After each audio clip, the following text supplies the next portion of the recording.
Okay, 6 p.m. Welcome to this meeting of the Ways and Means Committee. This is April 30th, 2020. It felt to me like there were 279 days in April this year, but apparently there were only 30. I'm going to call this meeting to order. This meeting is being recorded and videotaped by the Ways and Means Committee and by GCTV. If anyone else is doing so, please let me know at this time. Seeing none. I want to welcome everyone and ask you to please mute your microphones if you haven't already. Clerk Scott, would you please take the roll? Enter your access code or meeting number followed by pound. Oh, Fernando, is that you? No, he still can't hear us. I'm sorry. Roll call. Councilor Wheeler. Enter your attendee ID number followed by pound. Councilor Georgie. Here. Councilor Bottomley. Here. Councilor Disorder. Here. Councilor Elmer. Here. Chairman Wheeler, you have a quorum. Thank you very much, Clerk Scott. So we have a number of departments to get through tonight, but I'm happy to see so many department heads here. That's great. I want to thank you all for answering Councilor DeSorger's questions. I believe we got all of your responses before 5 p.m. today. We appreciate that. We are going to start with the Health Department. So I'll welcome Director Valerie Bird. And don't forget to unmute your microphone, Director.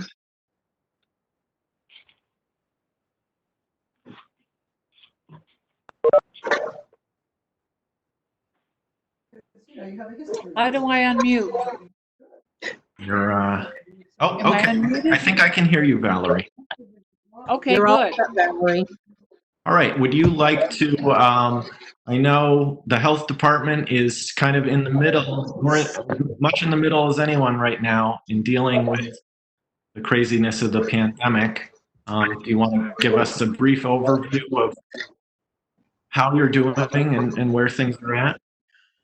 Well, I am splitting my time between the EOC and my Sanderson Street office because there's still activities that need to be followed through in the department. I still have permits to issue. I still have inspections to do, and we still have complaints to follow up on. So between that and following up on what's going on in the EOC with all our cases, it's been pretty busy. It's been busy. Is there anything in particular you would like to know that I haven't already sent to you? I don't think so. I think we'll just jump into your budget and see what questions counselors have. So the Health Department's budget, the narrative begins on page 126 of your budget books, and the numbers are on 127.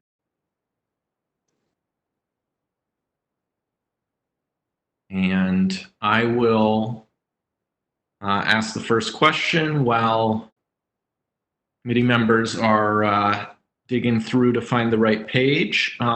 So some modest increases in the budget this year, but those look to be countered by a decrease in part-time salary.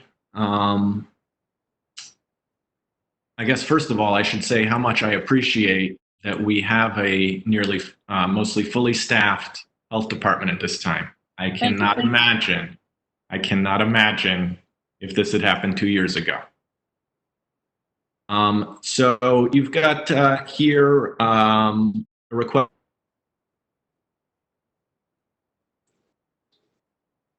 I'm sorry, I lost you.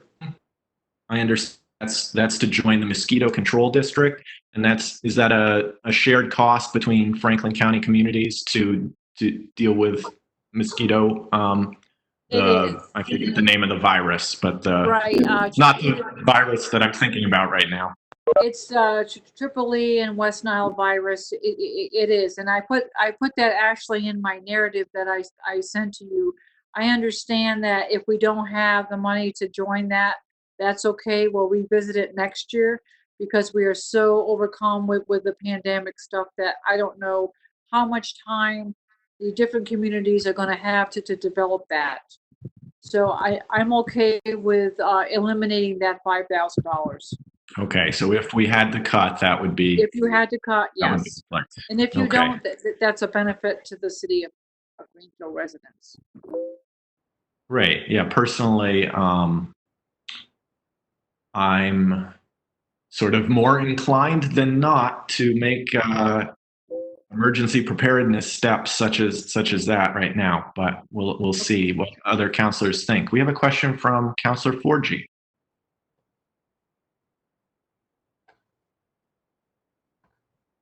Thank you. Got to get my microphone working there.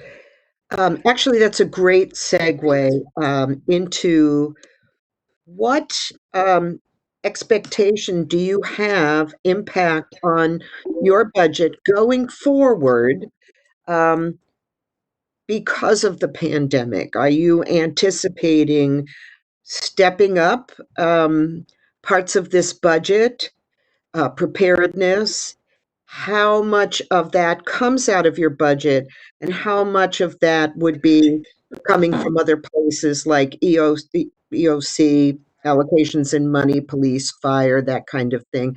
I know it's kind of a what if in the future question, but I wonder if you've given any thought to budgetary needs going forward from this, from 2021. Absolutely.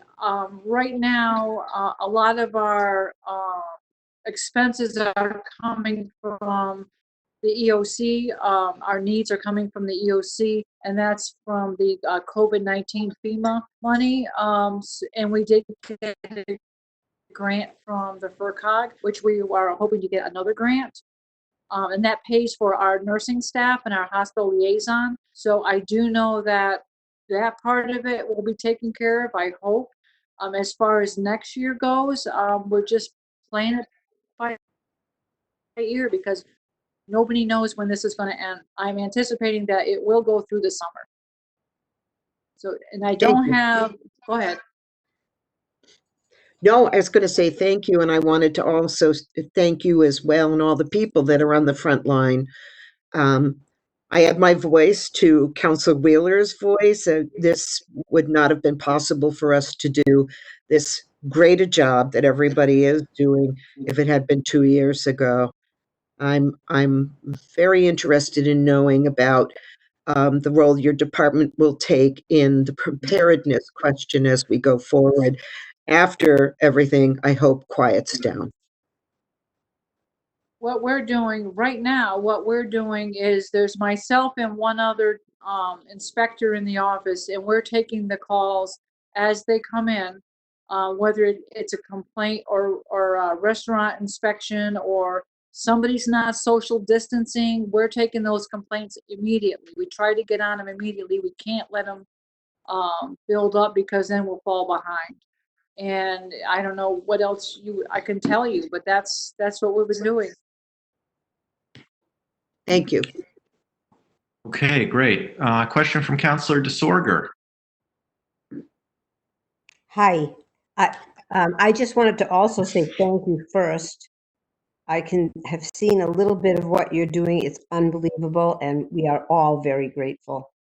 I think that I had just a comment on the telephones. I thought that was a very good idea for the extra money for the telephones in case they were ever subpoenaed.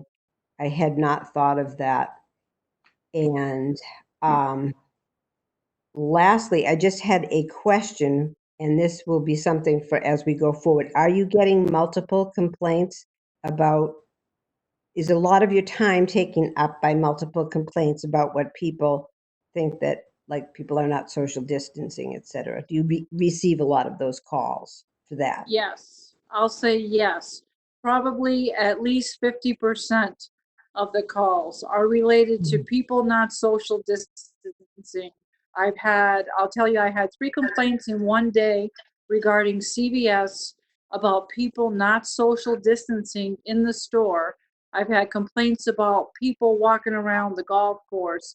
I've had people complaining about a flower shop being open. I mean, there's a lot of complaints, and we're handling them one at a time. As soon as they come in, we try to jump on them. Okay. Thank And you. I also want to let you know that we've also had a number of housing complaints. And those housing complaints, they're actually joint inspections.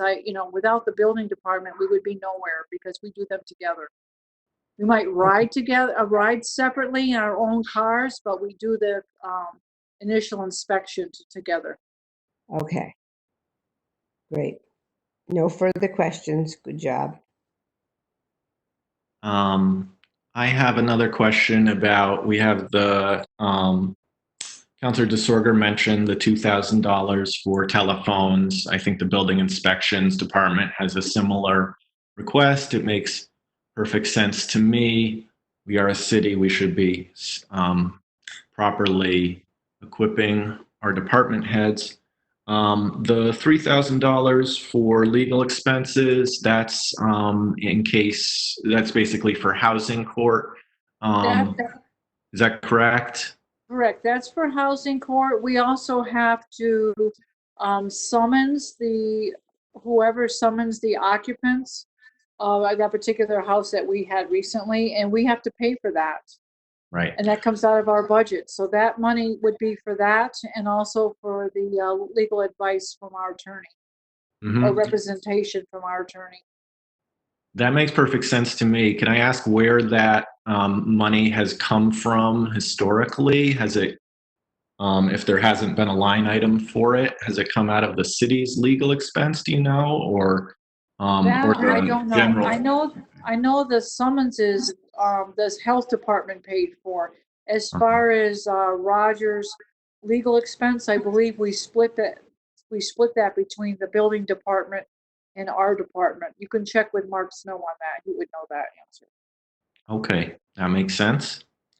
Couple more questions, just going down my list of increases, because that's what everyone always asks about. We have a request for some clothing and uniforms. Looks like you're hoping to update it with the new seal. I just wondered if that's a one-time cost. Nice. You're wearing the shirt. This is an older shirt. Yeah. I think maybe it would probably be an annual expense. I'm not sure how that is, but for right now, we would need to outfit with at least some appropriate uniforms with a correct seal. Okay.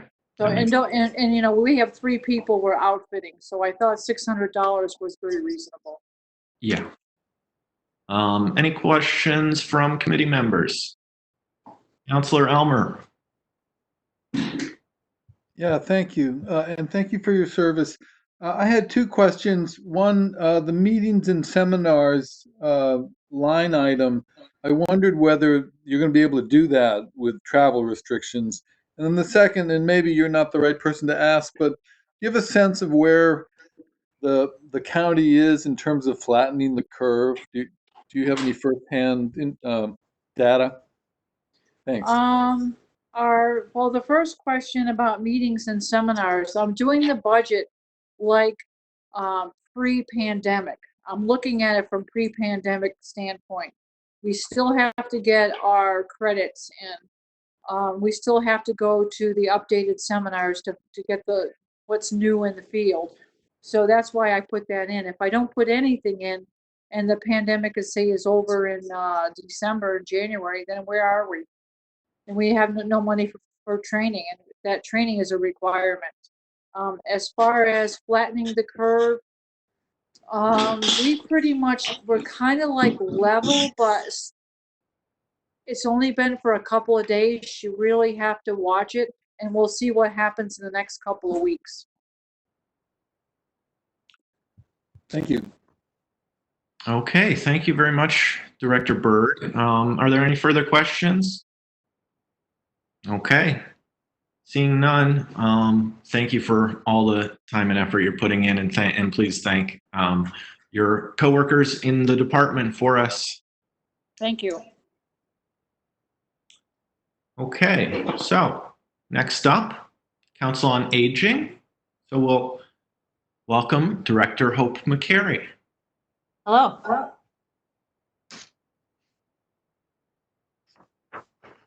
So I want to thank all of you on City Council for all the hours you have spent and will be spending as volunteers. I know it's an arduous task, and I do not envy you in this particular budget season. I know it's going to be a hard one. And I just want to say tonight, because sometimes I forget to say this, the COA is well aware of all of the myriad of needs for the city. But I'm here to advocate for the seniors because that's our mission. But we have conversations with the board at staff level. We do offer intergenerational programs.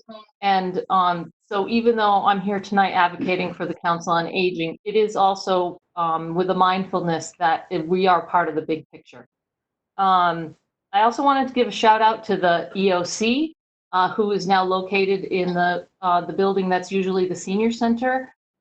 It is a fine group of professionals working there, and it really has been my honor and privilege to work alongside them.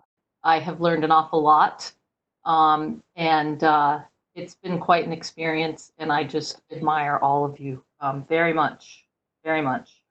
As part of my small part in the EOC was helping design the call line tracking and data collection, and I also have been answering the phone. I've taken about 45% of the calls. It's a great team to work with, and so that's been very interesting. I've learned a lot more about public health. To get started with my time there, I took the ECS 100 training class through FEMA as part of just a way to sort of figure out the command structure there. I have a lot of licensures and certifications, and I need those to run the senior center. I'm a registered nurse. I'm certified through the Massachusetts Council on Aging as a program manager. I'm ServSafe certified. I'm a certified group fitness instructor and certified personal trainer with a specialty in senior strength training. I have a certificate from Boston University in older adult behavioral health. In my career in Greenfield, I've written and administered over $500,000 of grants I've brought in to the city of Greenfield in my time here. That's relevant because the grants are an awfully big part of in terms of our staffing. It really fills the gaps that pop up from the general fund. So I mentioned that because the grants are really important. So I think you guys might want to get right into asking questions about that budget. Yeah, thank you for the overview. Appreciate it. And you make a good point about grants. I think if every department had as many positions partially covered by grants as yours does, we'd be in great shape. Do we have questions from subcommittee members? Wow. Seeing Councilor DeSorger. I just have a comment, not a question. Yours is pretty much level funded as I could see across the board. I did want to comment that I have spoken, because my neighborhood is full of seniors, to several who have received phone calls, and it has meant a lot to them because they are home and isolated, and they said someone was checking on me. Sometimes it was you, and sometimes it may have been someone from the EOC. I know you've answered my phone call, but I wanted to thank you for that because the isolation, it's getting tough. So thank you. You're welcome, Ginny, Counselor DeSorger, sorry. Yeah. Yeah, the Are You Okay calls is something we started new once the pandemic started. You know, it's funny because it's something we talked about for a long time and we hadn't launched. And so we finally did.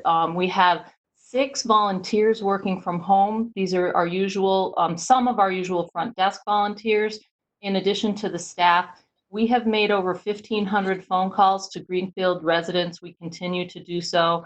Seniors can sign up for a regular phone call. We started with the 80-plus age group and have been working our way down. It's been incredibly well received, and I'm really proud of my team and particularly those 6 volunteers who are just still working like we all are, but remotely. That's great. Thank you. We have a question from Councillor Forgy.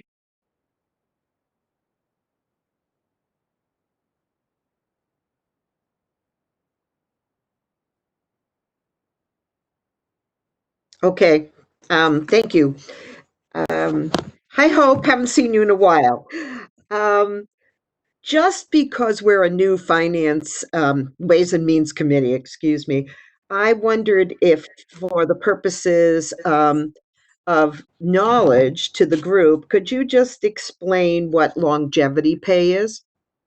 Longevity pay applies to the staff in my department, applies to the staff who are in the SSEA bargaining unit. And as part of their agreement, they receive a certain amount of money for each. After 10 years, they start to accrue longevity. And so they receive a small amount per year after that. So I'm super fortunate that my two of those staff have been with the senior center for a long, long time. The finance manager has been there longer than I have, and the activities director has been with us now for about 15 years. So we enjoy longevity, and they've earned that. Thank you very much. Thank you. Clerk Scott, you have well, actually, I believe it was Clerk Scott, but I see a comment from someone under the City of Greenfield account.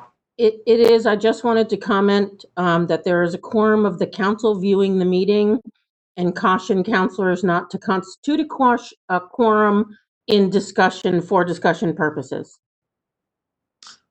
Thank you for that, Clerk Scott, and thank you, councilors, for listening in. We can't take questions tonight, as the clerk just said, but feel free to write any down if they occur to you, and I'm sure department heads would be happy to answer them via email at a later date. Any further questions for Director McCary? Okay, seeing none. It's a as Councillor DeSorger said, level funded budget aside from a well-deserved raise. So nothing super controversial this year. I just want to say I hope that the seniors are able to get back into their senior center before too long, but I really appreciate all the adjustments and flexibility and the work that yourself and your employees are doing. Director McCary, thank you. Thank you very much. Okay, we're going to continue to move on. We're going to go next to the Energy Department and welcome Director Carol Collins. This is on page 88 of your budget book.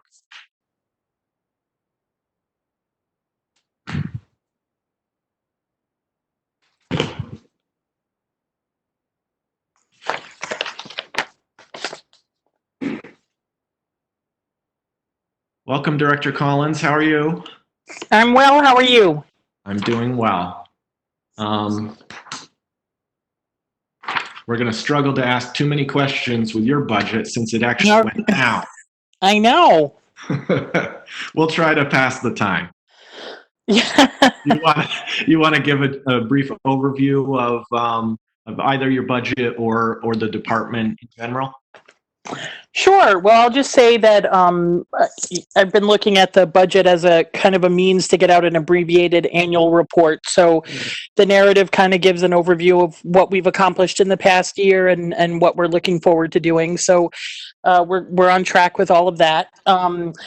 As you know, I did send a memo in response to Councilor DeSorga's question, and I apologize that it just got to you not too long before the meeting. So I didn't know if anyone wanted to focus on that. I'm happy to answer it, but I guess as a preface, I just tried to clarify that the energy budget is somewhat unique in that I have to have a crystal ball a year and a half before the year starts, trying to know the weather, what the energy rates are going to be, and then there's constant shifting and new buildings and other buildings closing. So I do my best, but there is always some play. And so at the end of every year, there's a reconciliation, and there is usually, knock wood, there is usually a surplus. So this year, as I stated, I'm predicting at this point in the year that there should be about an $80,000 surplus. So I did go in to explain that a little bit. And I would just say that, one of the things, this is a kind of a crazy time, and I know everyone's doing great work on all of their fronts. And I've been here at home, which I realize is very dimly lit compared to everyone else's screen, that I need to up my lighting game. But that every project that I'm working on is to save the town money. I still call it town, but save Greenfield money. So we're plugging away, and things are coming together for when we're able to do construction again. And it's very exciting to just be able to keep plugging away at trying to keep things under control.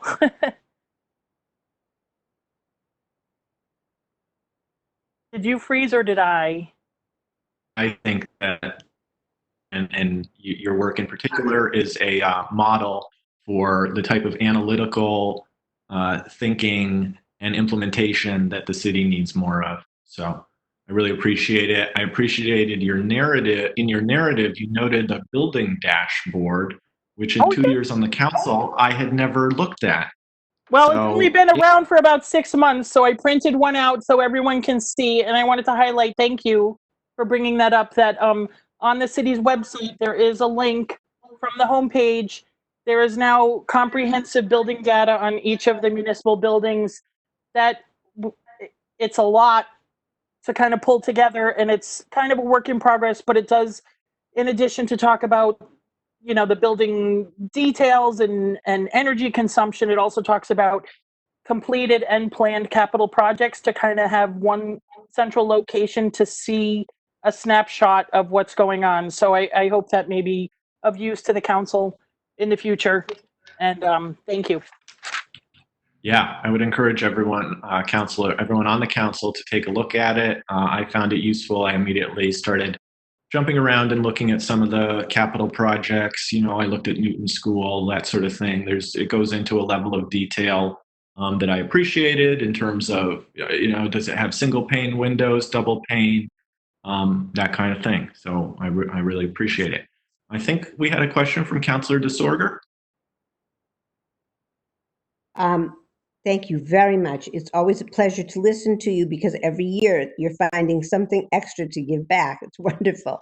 And it's okay that you're dimly lit, because you're probably saving energy at home. Okay. You could tell my daughter that. She has every light on.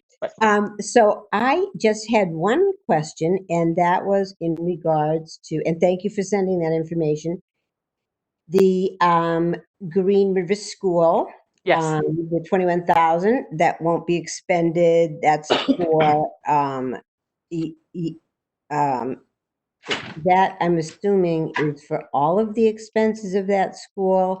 And will you be, when this ever goes out, will you have input into what type of heating system, energy efficient heating system, or did they work on their own?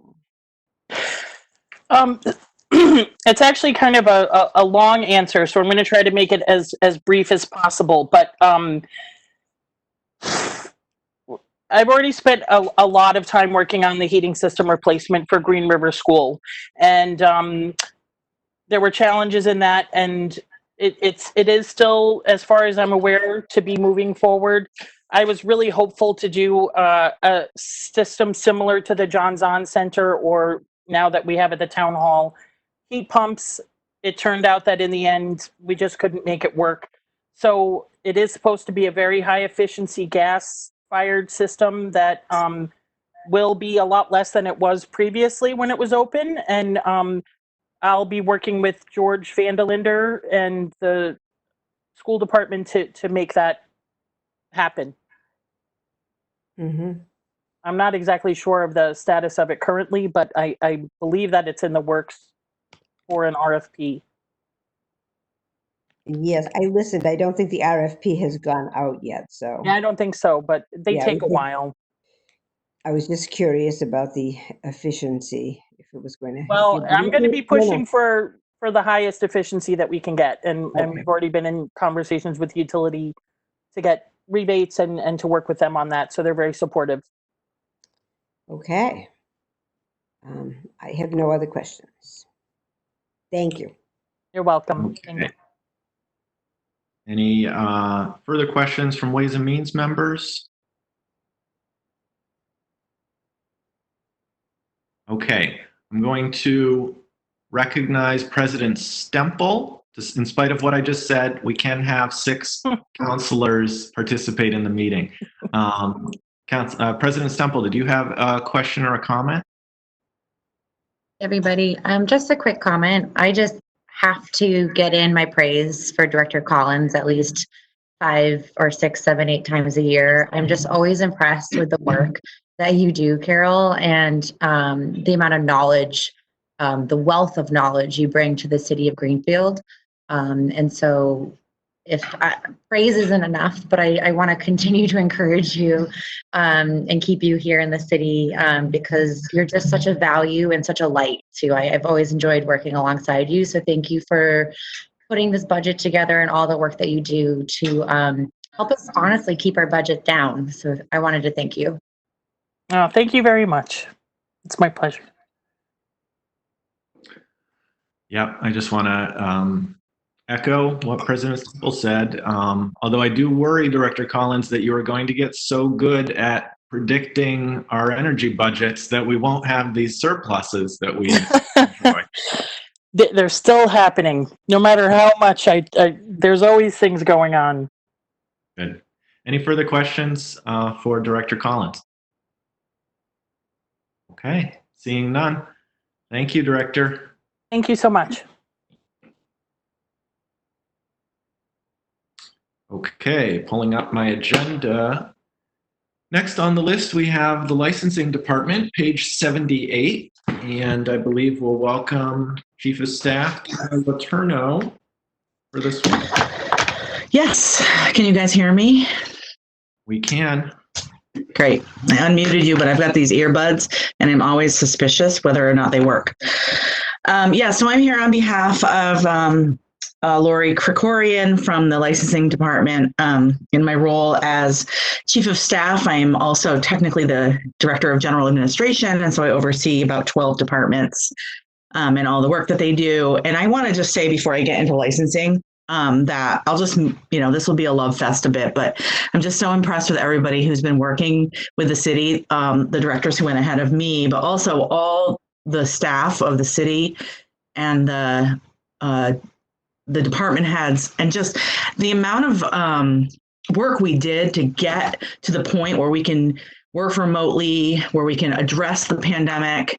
It's really staggering, and I'm so impressed with everybody and how flexible and amenable they've been to it. We've had to, but people have been really great. Hope was talking about her work with the community line, and I've gotten to know Valerie and everybody during the EOC time, so it's been great. So I just want to say that first. Licensing is a small one, but a very, very important one. It's part of Mass General Law that we have to have, that we're the licensing authority under certain things. You guys all know liquor licenses as one of the pieces that licensing is involved with, and of course that brings a good deal of revenue to the city. There's of course other things, lots of other licensing things, business licenses, livery and taxi services, a range of other things. One of the services that I mentioned, I did the memo for the licensing division today. We talked about the junk dealer license. And I just want to clarify that that actually encompasses a lot of our antique and secondhand stores. So right now they are not open and they may be hurting. And so that was one of the only things that I mentioned may be a drop in revenue because some of them may not be reopening or they may have to be late on their payments. The Board of License Commissioners did vote at the last meeting via WebEx to extend that deadline for about a month so that people can figure out what's happening with their businesses. So I guess, you know, I am nowhere near the expert on this stuff. You guys know Lori Krikorian has been here for years. You'll see in the budget, it is primarily her salary. She works 4 days a week and she works her tail off during that time. And she is taking some much needed time off. She has opted to take and use some of her accrued vacation time during the spring. She said she was, quote, happy to, in order to be out of the town hall and only be there when needed, because her job really requires her to be physically there and to have her be able to physically distance and stay out of the building as much as possible. She's been limiting her hours and just taking a break. So that's why I'm here for her tonight. You'll see in the budget, she also gets the longevity pay that was spoken about earlier. She's been with us for a long time. She's definitely an expert in the workings of licensing and how we do business along those lines. The other things are quite small items. So there's a piece for advertising.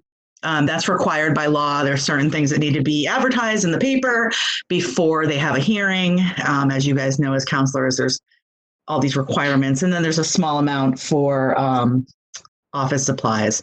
And that's really it. So, but I'm available to answer questions. All right. Thank you. Do subcommittee members have a question on licensing? As Director Letourneau said, it's a small budget. I can't imagine cutting part of it. I really appreciate Ms. Krikorian's ability and all the work that she does with the Licensing Commission.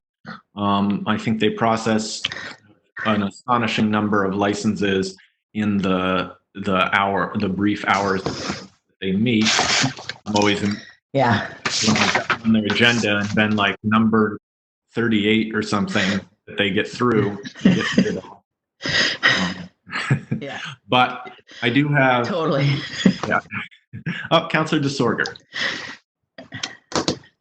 I'm sorry, I always have a question. Good. I just wanted to know, because we get a lot of the SSEA, I'm finding this is my first year as a counselor. And so we have, I think there are 17 different groups. Is just for my edification, no questioning about it, but is licensing part of SSEA or what? Or do you don't? If you don't know that, it doesn't matter. She's in one. There's a bargaining unit involved. I don't know. I would be lying if I knew right off the top of my head if that was the one. If anybody else knows. Sounds not good, and it didn't matter. It was just like learn. Seeing a check, Director Moore gave us a thumbs up, which I'm going to take to mean yes. And okay. Does that answer your question, Counselor? All set. Thanks. Thank you so much, Danny, for all you're doing too. Bye. We have another question. Thank you, Jenny. Counselor Forgy. Great. It was just to enlighten or add to the other conversation. SSEA is a contractual bargaining unit, and it's really a lot of the folks that are in that unit are the people that are in the trenches on a day-to-day basis. They really make all the offices run. And I don't think you're going to find many people that work for the town not covered by either a union or a contract. So SSEA bargains, and they have longevity as part of their contractual. I think it stands for, salaried, something Employees Association. So it's done with that in mind. I just wanted to give that piece of information to Ginny, but I hope I haven't, anyway. Okay, thanks. Bye. Yeah, Counselor Forgy, I think you're right. I don't remember what the second S might be supervisory because, like Lori Kay in licensing is she's a department of one, and then she just reports up to us, upstairs. So she really does work independently. If and ever, whenever, and if she ever decided to go, we need to make her give like 3 years notice. Because she's been doing this job for a long time. And the Board of License Commissioners, like you guys, are volunteers. I was so impressed with how well they did on the WebEx meeting. They loved it. And well, maybe they didn't love it, but they did great. And I think in part it's because Lori Krikorian gets them in order and prepared and, works with the citizens and the business owners who are working with that board. So it's a great, and also here's a fun fact, just to make everybody have a little funny. License, that word is one of the words that I have such a hard time writing. So it was really good to get ready for this meeting because I had to write licensing or license so many times. So. All right, it's all in education. Okay, I'm losing a couple video here. But There you go. Okay, you're back. All right. I'm gonna try to ask one question. Let's see if I'm gonna dance around it. Licensing does occasionally get some really thorny issues that as it goes up the ladder, it becomes kind of unrealistic to expect a board of volunteers to enforce certain things. Is this on your mind, Director Letourneau, just in terms of modernizing the department and wrapping your head around whether enforcement works when thorny issues come up? Yeah, so ever since the new administration came on, we've been working with licensing. One of the things I'll say about that is Lori Krikorian, again, she's really good at reminding both me and the commissioners what the lane is and what their purview is in terms of the law, and in terms of what their scope of work really is. And it isn't to do certain things. So she often will come to me with we'll go over the agenda before the meeting and she'll say, for example, First Amendment issues, oftentimes they'll come to licensing to try and get permission to do a protest, things like that. I mean, technically they don't. And she reminds people of that we don't have to do those things. Certain things aren't required to go through licensing. But since she's been doing it so long, she knows the rules and that, the scope is really here. And if it starts going outside of here, she knows which other authority it needs to go through. And so she's in communication with the police department, the fire department, whoever else would need to know. And then she and I have looked over the items that the licensing board has been involved with since the days of the select board. And there is some opportunity there to streamline some of that. And I've had some discussions, I think, with you, Councillor Wheeler, and with Councillor Dolan and others about, whether or not that's something that either the mayor or the councillors want to look at, because there are some things that maybe it doesn't make sense to have to go to a meeting for. And that's not exactly your question, but we work really closely with it. I mean, this is sort of in the weeds nerdy stuff, which is I like. So I kind of have a good time talking with Lori about this stuff. But she's amazing at pulling, and she does it to me, pulling me back and saying, "This is kind of roundabout." It actually would have been a Go ahead. Sorry, there's a bandwidth thing happening here, so there's a little bit of a delay. A clearer way for me to ask my question actually would have been, the select board had a certain authority, which was clearly, or I assume was clearly drawn in the days when we were a town, and I've noticed sort of a lack of clarity there, and I don't expect you to answer it now. I'm glad that you're thinking about it and that the mayor may Yeah. be thinking about it.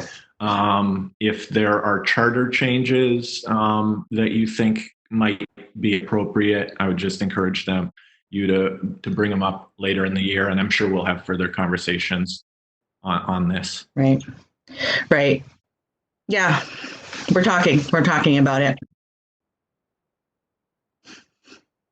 See.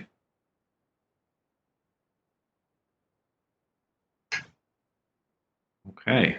Not seeing any further Got you back. questions on licensing, so thanks, Director Letourneau, for your job is done here.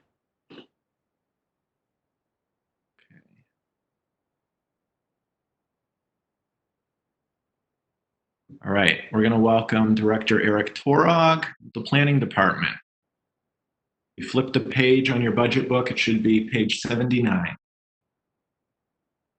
Good evening, Councilor Wheeler and council members. I appreciate the opportunity to be here and answer any questions you have on my budget. The thing I want to say about the COVID-19 pandemic is that it has impacted the work of the department.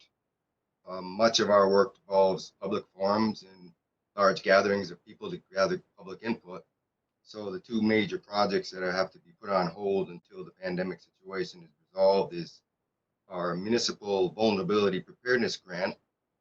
We got $22,000 to do that. We've started some work on it, but right when we were about to do our forum, the big public forum, pandemic occurred. So that's going to be put off till probably late summer, fall time. And the other project impacted is the update of our open space and recreation plan, which is a very important plan because right now it's expired and we're not able to apply for park grants or other similar grants. And that work will be done by December 31st this year, but I'll have to carry over $20,000 from this year's budget to next year's budget. You'll be able to complete that work. So I just wanted to make the council aware of that. Happy to answer any questions about the budget.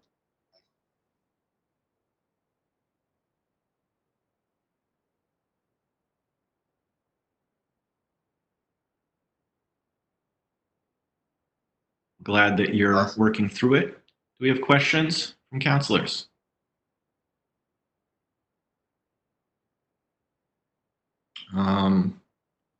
This is for anyone who's not looking at it, it's actually a small decrease. There's a couple little changes, but nothing major here. Let's see.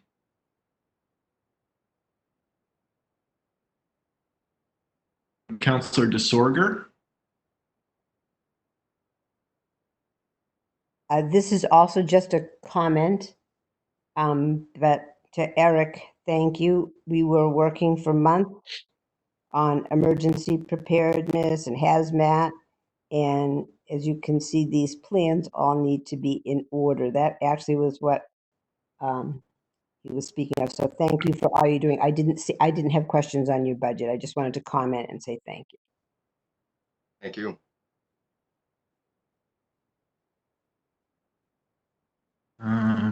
Let's see. All right. Any further questions for Director Torok?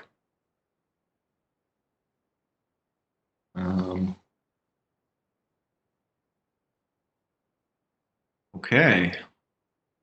This seems too easy. Yeah, that seemed too easy. All right. I have a bigger question. It's my understanding that the planning department used to share office space with the economic development office in whatever shape or form it was. It may have been under a different title. It was before I got on the council, but has there been thought about being able to situate departments that do have some overlapping work in the same building? And Director Torog, would that make sense to you to be near the economic development office? That's a good question. It was actually the community development portion that was under the Department of Planning and Development since 20 years or more, probably a very long time. And it separated because of the economic development person left, and a particular staff person, MJ Adams, has expertise in both. So it made sense under Mayor Martin to create its own department and combine both of those functions. My location currently at 20 Sanderson Street is a perfect fit because I work more closely with the building inspections office on code enforcement issues and zoning issues. So the fit where I'm at now is actually pretty good.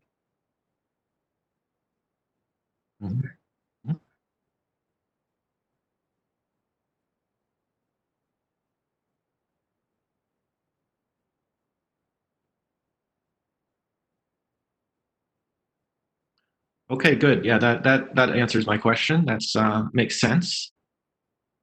Any further questions for Director Torok? Okay, I'm not seeing any. So one from Councilor DeSort. I want, this really is not specifically for Eric, but were you going with that about the buildings that we rent? Were you thinking about the two different buildings that we rent, or sort of? Okay, thank you. Because I think combining whatever we can is always a good idea, but I see both of those places look fairly well. There's a lot going on in both of them, but it's good to be planning for the next thing of what things we can combine. So that was all. Thanks.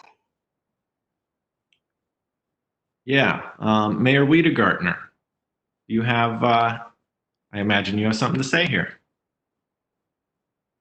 Oh, you might want to unmute your microphone, please.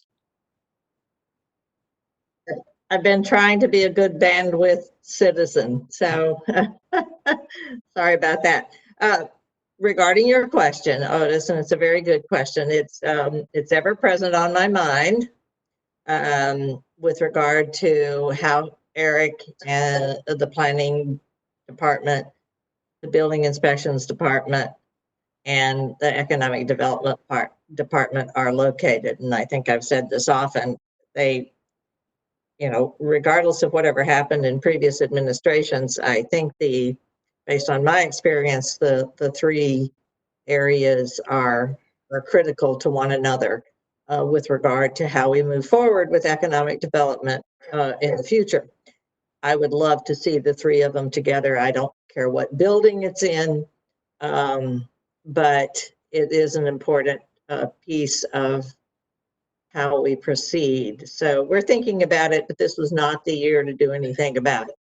So it doesn't have anything to do with whether we rent here or whether we rent there or what's the wise thing. It has more to do with continuity and how we present ourselves as a city and how people can better access who come in to develop businesses or who want to continue with the businesses that exist. It has more to do with how easy it is for them to access the people that they need to talk to. So I haven't forgotten about it. This was not the year to try to make something like that happen.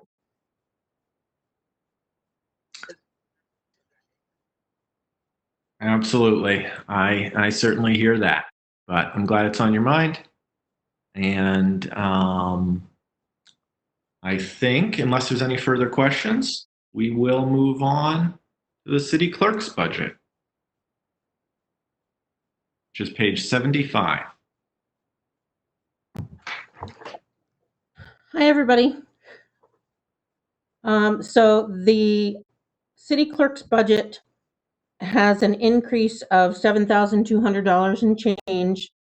The majority of that increase is due to a line that's in the budget, contracted services, which it would be, the money that's in there is an estimated amount for contracting with general code after the ordinance review is completed to update the code of the city of Greenfield for the general ordinances. I do understand there has also been a little bit of a discussion about updating the zoning ordinance, but these funds, when I was putting the budget together, I didn't have that information. So these funds are only for the update of general ordinances, not zoning. Although zoning would preferably be included in the update. The clerk's office, there are 3 employees. there are 2.5, 2 full-time and 1 part-time. I will send out salaries to you, but you also have salaries in the documents that were provided by Liz Gilman.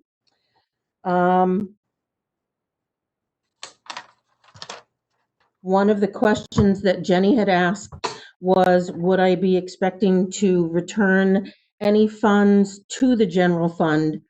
And from the clerk's budget, I'm expecting to return just under $1,000 as my certification class in this year has been canceled, so that won't need to be paid for this year, canceled due to COVID.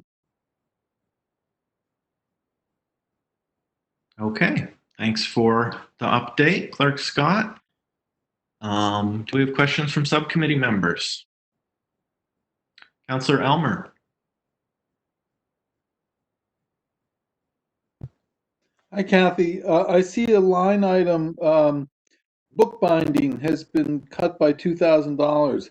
Does that mean we won't get as nicely bound a budget book next time? No, that bookbinding doesn't have anything to do with the mayor's budget book. That bookbinding was increased last year. So the books that we're talking about binding are the vital records books for the vault, and other items that need to be bound according to Mass General Law. So there was a little bit of a backlog. Last year, I was allowed to have $3,000 to try to get it taken care of. The majority of it has been taken care of, but I have a little money left. I might try to get another book or 2 bound. And the mayor did pay for the new budget books that you have in front of you. So generally, there's $1,000 every year in my budget for the binding of books. Last year, it was increased to $3,000 to take care of some of the backlog. Thank you. Thanks for that. Councillor Forgy, did you have a question? I do, thank you. Kathy, I wonder if you could tell us a little bit about the certification that you, as a city clerk, needs to keep current. And as a follow-up to that, are you in danger of losing that certification because the classes are canceled? So currently, I do not have my certification. There's 2 different certifications for clerks in Massachusetts and New England. One is a CMC, a Certified Municipal Clerk Certificate, that you can obtain only after being a clerk or an assistant clerk for 3 years. And it's a test that you have to take through the Massachusetts Town Clerks Association. I can test for that next year. So I'm in the process of making sure I have all my credits, all my training, that sort of thing. The other certificate is through the New England Clerks Association. That's the training that I would go to once a year, generally held in July. For the past few years, it's been at Plymouth State in New Hampshire. It's a beautiful campus. I went for my first year last year, and it's a week-long intensive class schedule. You're in class at 8 a.m. and your last class ends at 8 p.m. So you get breakfast, lunch, and dinner, and then you're in class all day long. And you're learning management, you're learning presentations, you're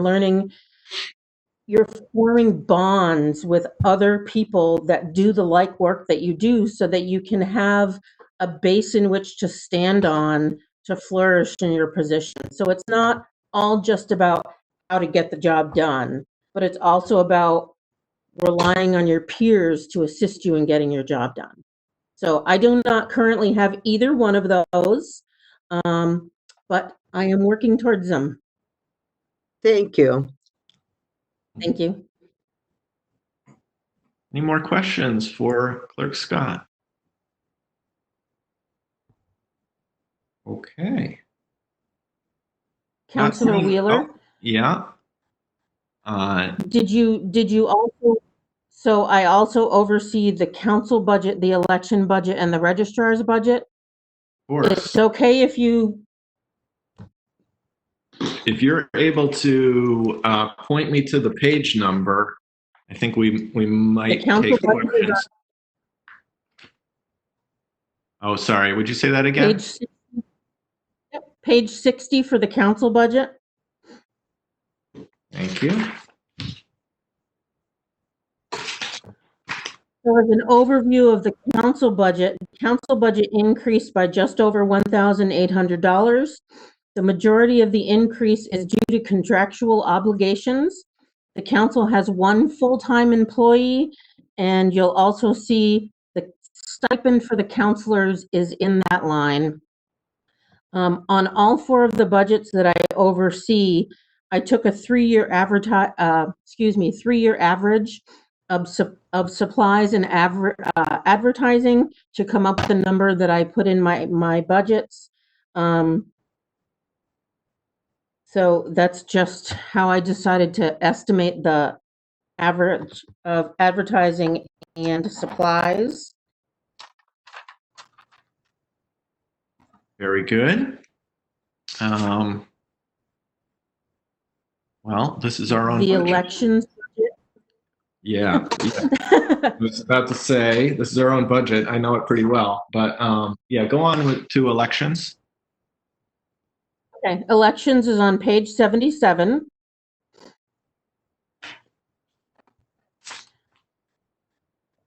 So there is a decrease in this line of over $20,000. However, the reason it decreased so much was last year it was increased to buy the new gymnasium flooring. So there's actually, if you take that out of the equation, there's actually a $650 increase. The budget for the elections fluctuates every year depending on how many elections we have in that year. When we have local or state, we have different poll worker requirements. If we have a federal election like we're going to have in November, we are going to have an increase in poll workers. And I also, throughout my budgets, I reorganize them some so that the spending is actually coming out of the department in which it's required to come out of.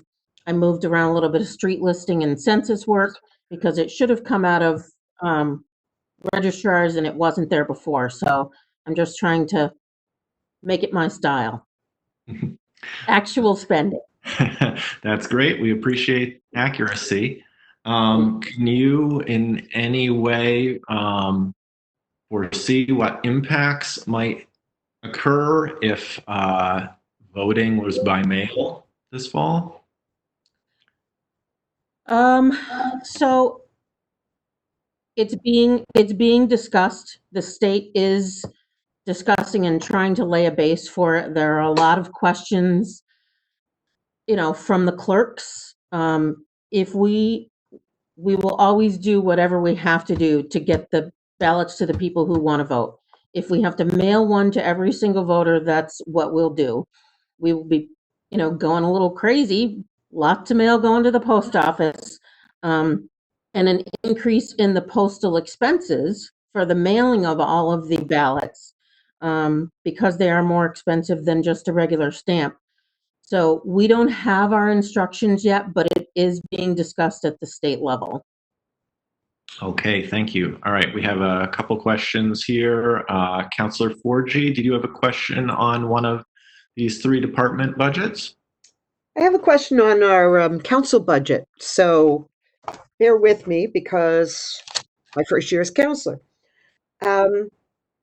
I think I'm looking at this line item that says meetings and seminars, $6,500. Yes.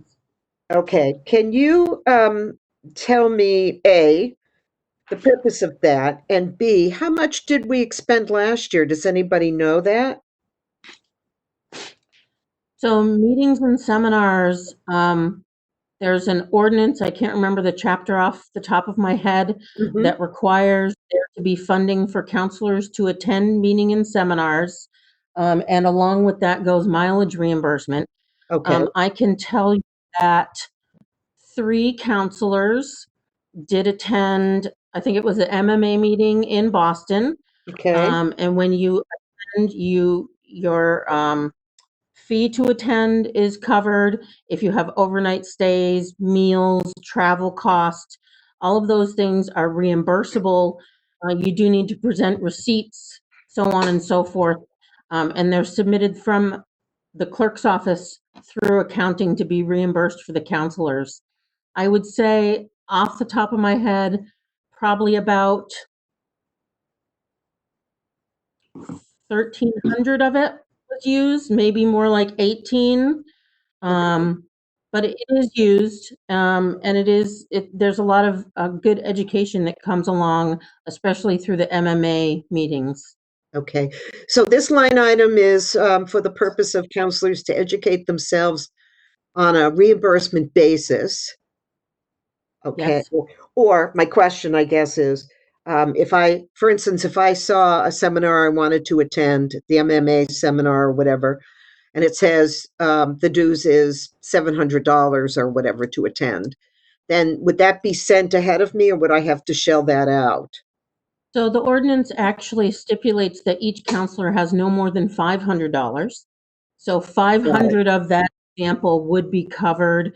It can be either the office can pay for the dues or the counselor themselves can pay for it, and then it would be reimbursed to the counselor. All right. And this reimbursable expense and everything else is in addition to the stipends that each counselor receives on an annual basis. Correct. Thank you.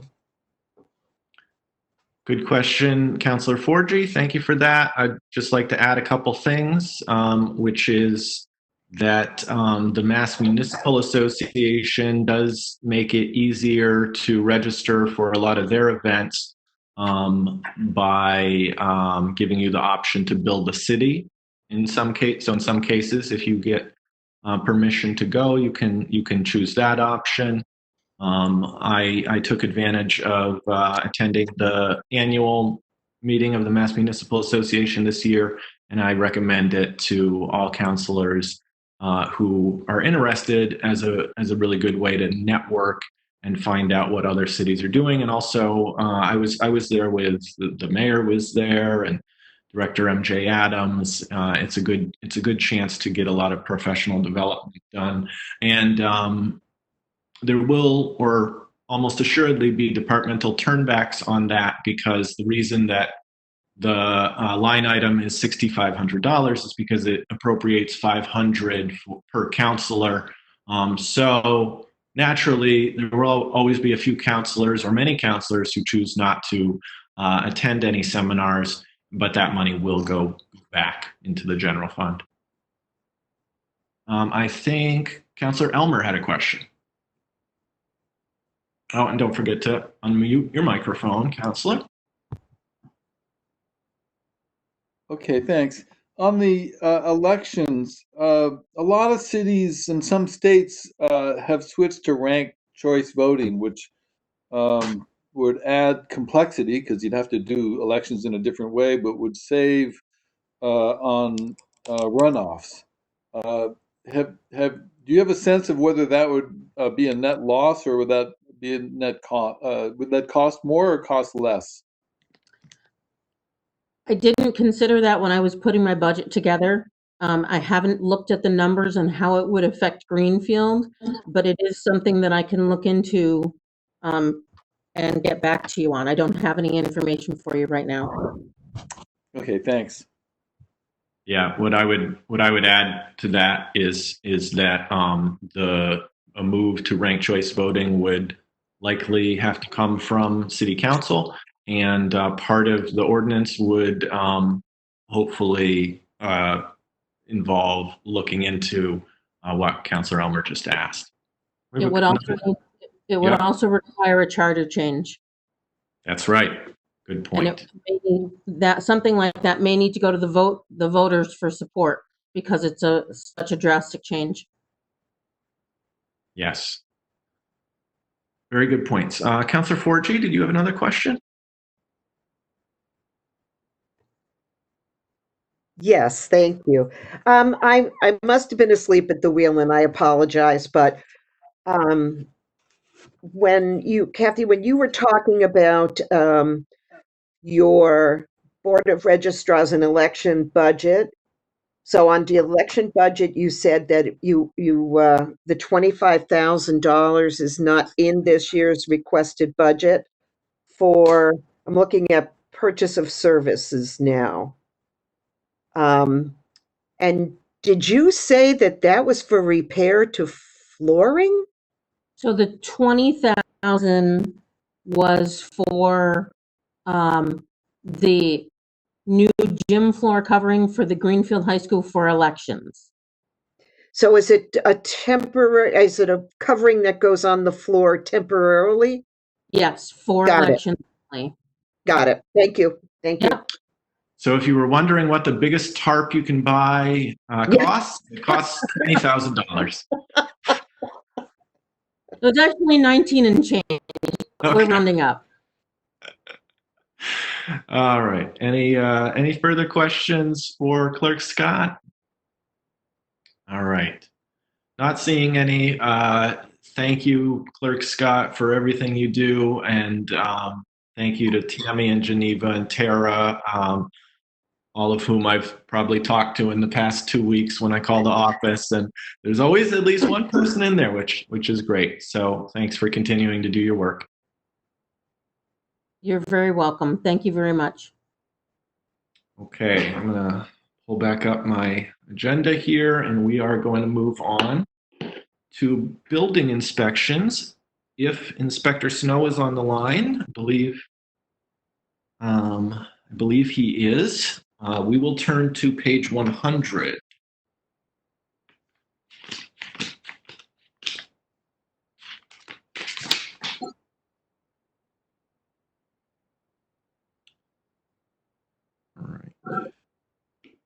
All right, I'm gonna welcome Director Mark Snow. Director Snow, are you here? We may actually not have Director Snow. Oh, maybe he just needs to unmute. Okay, well. Hello, can you hear me? Hello, we can. Is that you, Mark? It is, yes. All right, thank you for coming, and welcome. Thank you. We're going to talk now about the building inspections department, which is fully staffed compared to a couple of years ago, which I certainly appreciate. Director Snow, do you have anything to say as far as just a brief overview of either your budget or where things are at with your department? Yes. Currently, we have 2 inspectors, that's including myself and one other, and a full-time office person. We're continuing to work during these times of the pandemic, and we're trying to serve the citizens of Greenfield to the best that we can under the conditions that there are. Great, and we the budget, appreciate it. Nope, go ahead. Continue. The budget this year is pretty much level funded. There is a slight increase of $30. So the budget is pretty straightforward. Yeah, it looks like maybe there's some line items for, like there was with the health department for housing court and cell phones for yourself and your colleagues. Is that correct? Yes. Right. The legal expenses, there's never been, that I can recall, a line item for legal expenses in either the building department or the health department. So would we assume? Oh, sorry. Continue. We've always worked through that with the finance department and the mayor's office when the need was there, though the need isn't there very often. However, this past year, or the current year, we have been running into some problems that have been pretty technical and long,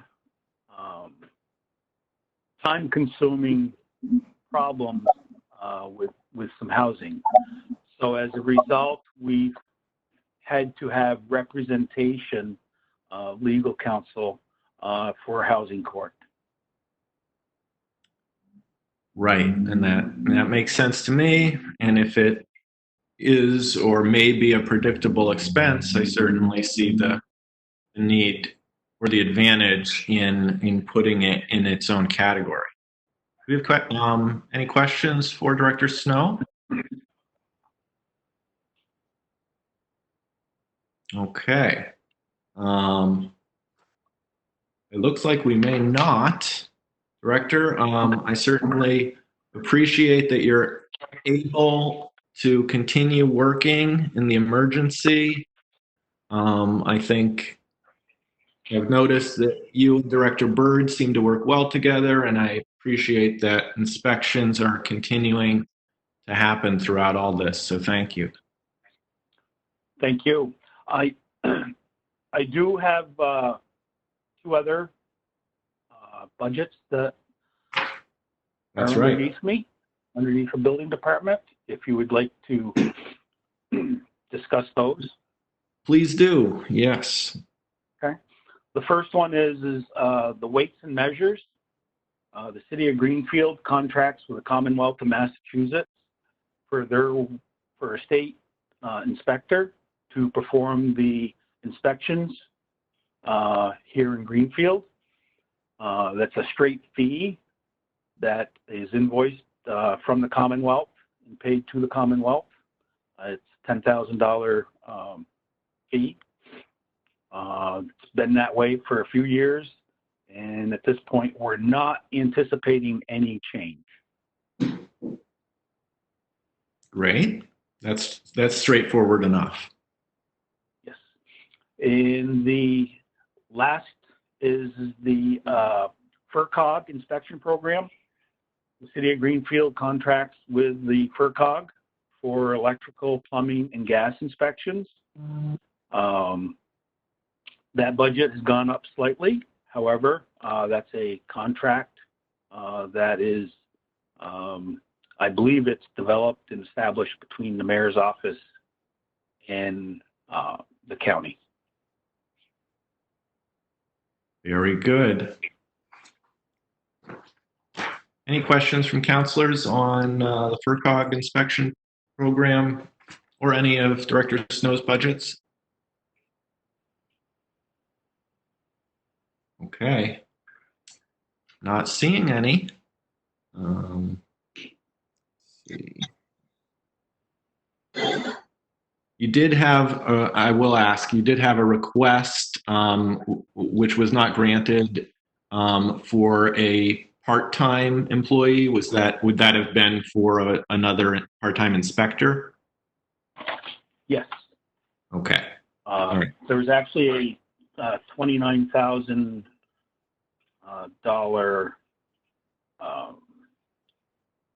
$29,600 request. That was for a part-time local inspector and some temporary clerical assistance. Mm-hmm. Well, it sounds like you're busy, but we appreciate that you're able to get by with the staffing that you have. I think we have a question from Councilor DeSorger.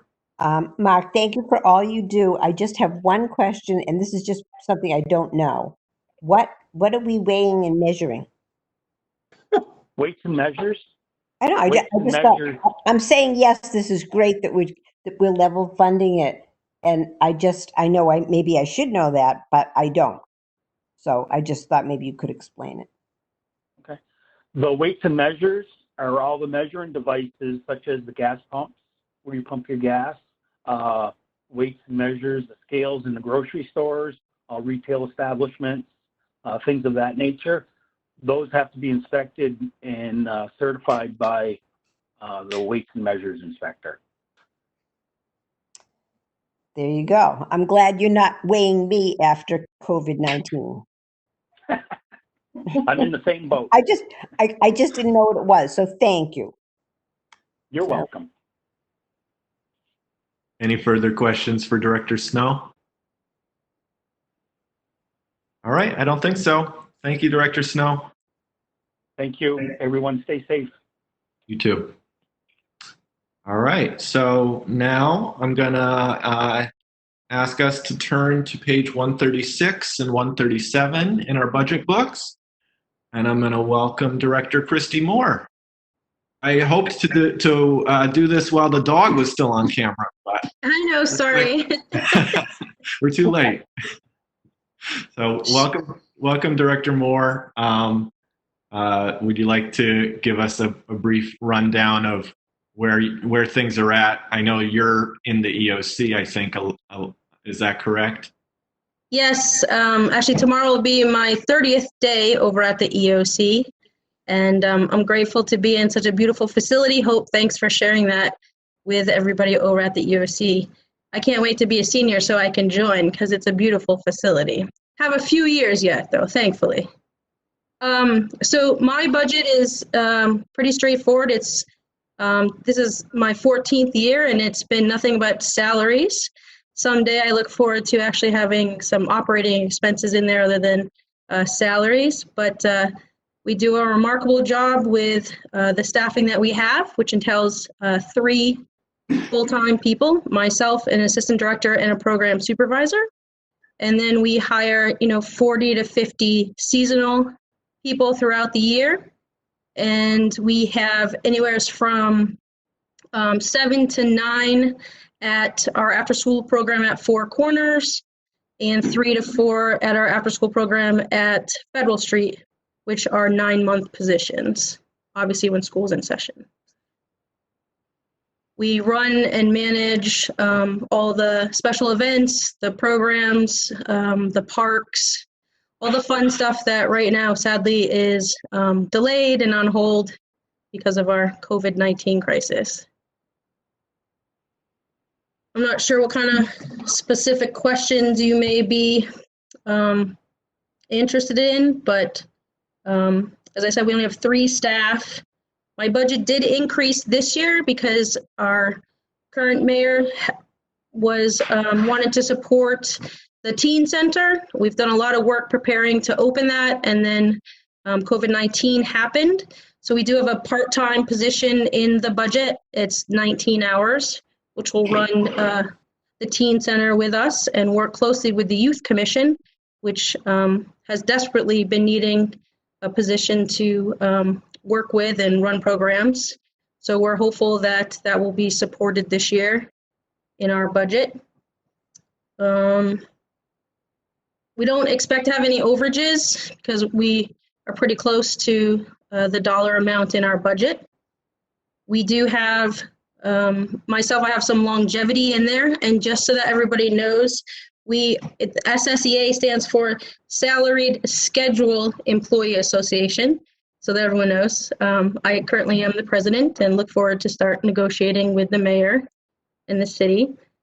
And yeah, we don't expect to have any layoffs because at some point we're going to open and we're going to need to scramble when we set the date to open. Because normally by now, in 2 weeks, we have our summer seasonal staff training. So we're really behind the ball on getting everybody ready to registered for programs and also ready to have staff to run the programs. Absolutely. Thanks for the overview. We're going to jump into questions because I see a couple counselors have questions. Counselor DeSorger. I've seen you working full-time in the EOC, and I just recently learned that the 2 other people that you work with have been running the daycare for the emergency personnel, and I just wanted to make everybody aware of the fact that people were changing their jobs and adapting to running a daycare. I don't even know where that is, but I wanted to thank you for that. Oh, yes, thank you for bringing that up. Part of the city's response for our first responders and essential employees is that we are one of 4 in Greenfield to offer emergency childcare. We were approved by the state. It's licensed through the EEC, which is just like the 2 inter-school programs that run at Federal and Four Corners during the school year. But they had to come out and do an inspection because we don't run licensed childcare in there through EEC. That's the RAIN site for summer camp, which is licensed through the Board of Health. So we do have anywhere from 7 to 9 kids as a max there for our essential employees for the city, and we are happy to be able to provide that service. Great. I think we have another question. We have multiple questions. I'm going to go to Councillor Elmer next. Hi, Christy. I'm Hello. dying to know whether the river swim area is going to be open this year. You probably don't have a crystal ball, but when would you have to make a decision? Well, the mayor and I will be meeting in the next couple weeks to put that plan together as she released today in her press release. We're trying to pull from various sources, my National Parks and Rec Association. We've had multiple meetings to figure out the safest and best way to open facilities and programs and special events. Obviously, following CDC guidelines, especially the social distancing, that's going to be the hardest part at the river, as well as staff, because a lot of my lifeguards were unable to recertify. So we're working with the Red Cross on that. They actually just came out and released there's an online class that they can take for a 90-day renewal. So there's lots of things to sort out, but I hope to be open at some point this summer. But we need to coordinate with DPW to get the facility open and available when we flip the switch. Thanks. Next question from Councillor Bottomley. I just had a quick comment. I wanted to say thank you for providing all these programs because they really add a lot to our community. So thank you. Thank you. Appreciate that. It's a very good point. Some of the, I think, Rec Department sometimes struggles in getting all its budgetary needs met, especially capital, because they tend to be considered discretionary. But I think right now, especially, people must be appreciating the parks more than ever. I know they've been full all the time. Councillor Disorder? This is not to do with your budget, but along the line of things opening up. I've been getting a couple of phone calls about people playing tennis, which they did not feel they were able to socially distance doing. So they felt that they were, and I can see where they're coming from. But I know we have to follow the state guidelines. But as we are opening things up, I think there are many people that are anxious to get out there, and it's healthy for them to be exercising. But I know you're not in charge of that. That was kind of my general comment because I can see the mayor's face on the line too. So I'm going to be silent now. Well, that is part of our multi-tier phased plan to open facilities, but we need to figure out how that is going to be played out. Thanks for that. Mayor, did you want to weigh in or have anything to add about that? I think I heard Jenny say she got calls about people playing tennis, and I'm thinking, well, they must be playing without net. That would be interesting. No, they want to play. They want to play. Okay, well, in due time. Mm-hmm. I know that. I know a lot of us are dying to get out of the house. I know I am.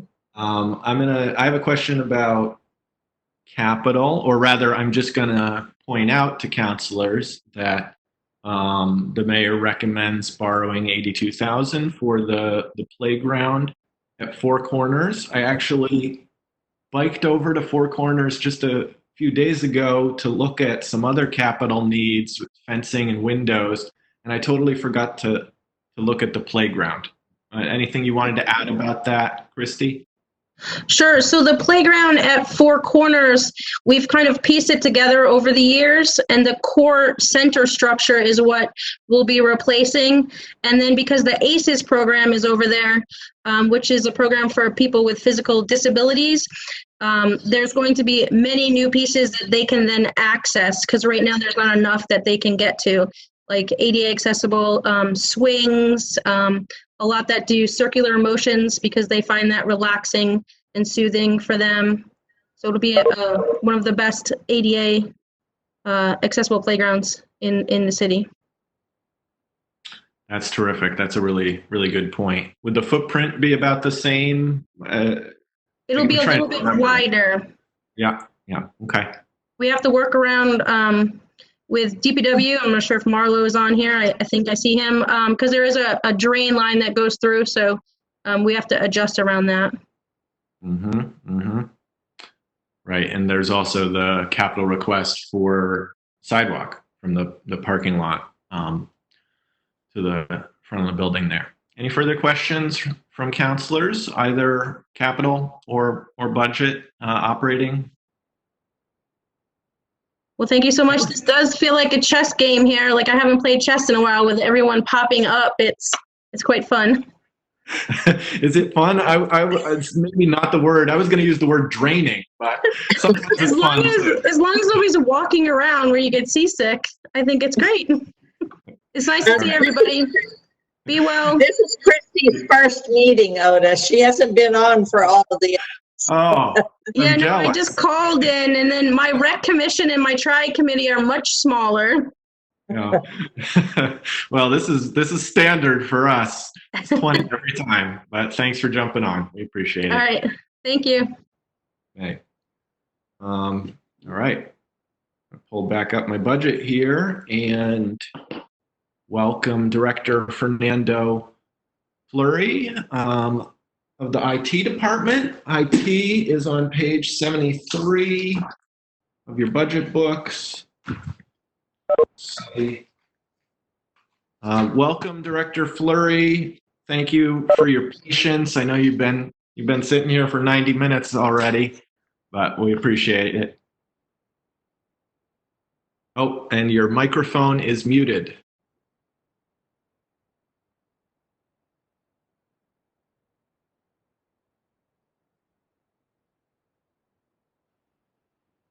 Are you able to hear me now? Yes, we are. So welcome. Yeah, I have a hard time with IT stuff.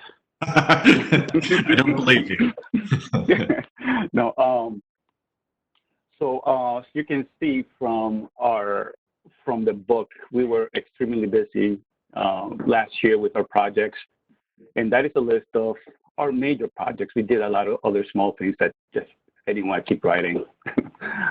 And we are also very aggressive with like the new goals for next year. I want to take the time to thank my staff because, man, they just keep going and completing thing after thing. Every time I ask them for something, they always step up. So I want to really send them kudos. With that being said, I am ready to answer any questions. I'm pretty sure you're going to have some questions about probably the computer hardware line, which went up. That is, many of you are new. IT is cyclical in many ways.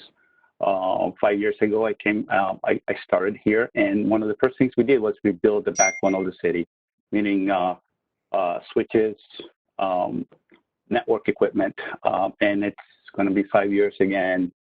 They are in need of replacement. So that's a big item for us this year. So I am ready to answer any questions you might have. Okay, Councilor DeSorger. Hi, Fernando.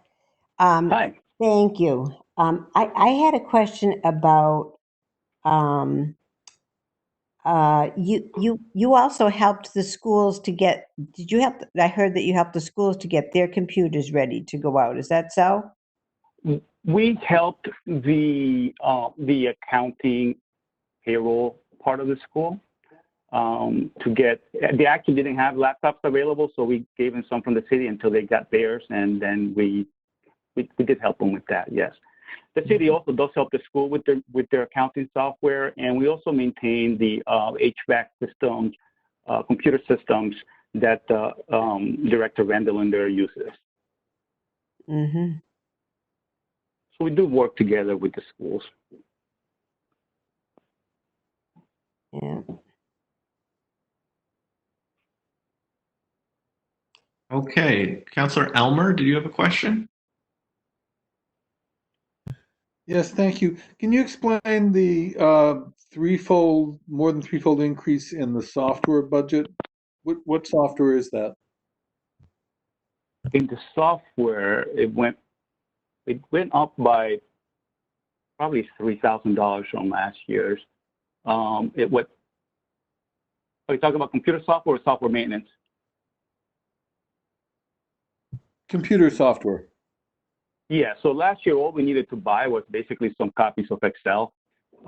This year, we need to add some copies of Office Word, a server license for a new server that we're going to be standing up, virtual server. So it's really just a server license. And also, I am getting some network switch management software for my team. That will be a one-time purchase. I have a follow-up if I could. Do we pay for WebEx? I ask because Zoom sometimes seems easier to use, but I was told that WebEx was free. No, they have free versions. We don't have the free version. We ended up going with WebEx because at the time when COVID was happening, they were the most stable platform at the time. Zoom was having all kinds of issues, and other platforms were having all kinds of issues as well. So to answer your question, we do pay for it. I mean, it's like anything else, and people prefer one over the other. For me, it was more about stability. Okay, thank you. Okay, I think we have a question from Councillor Forgy. You want to type it or do you want to ask it? If I type it, I might crack myself up. So, okay, but never mind. Okay. So the question is in regard to an item under recent accomplishments. It just caught my eye. I wonder if you could explain it a little. Sure. It's in regard to city payroll to deploy and configure employee self-service portal. What does that mean? What is the purpose and function? So basically, we use, you will hear about Munis, which is mainly our finance package software. Within that, we also are putting into place other modules. One will be in the self-service part of the employee self-service module, which will allow employees to go ahead and look at their times they're available for vacation or personal time.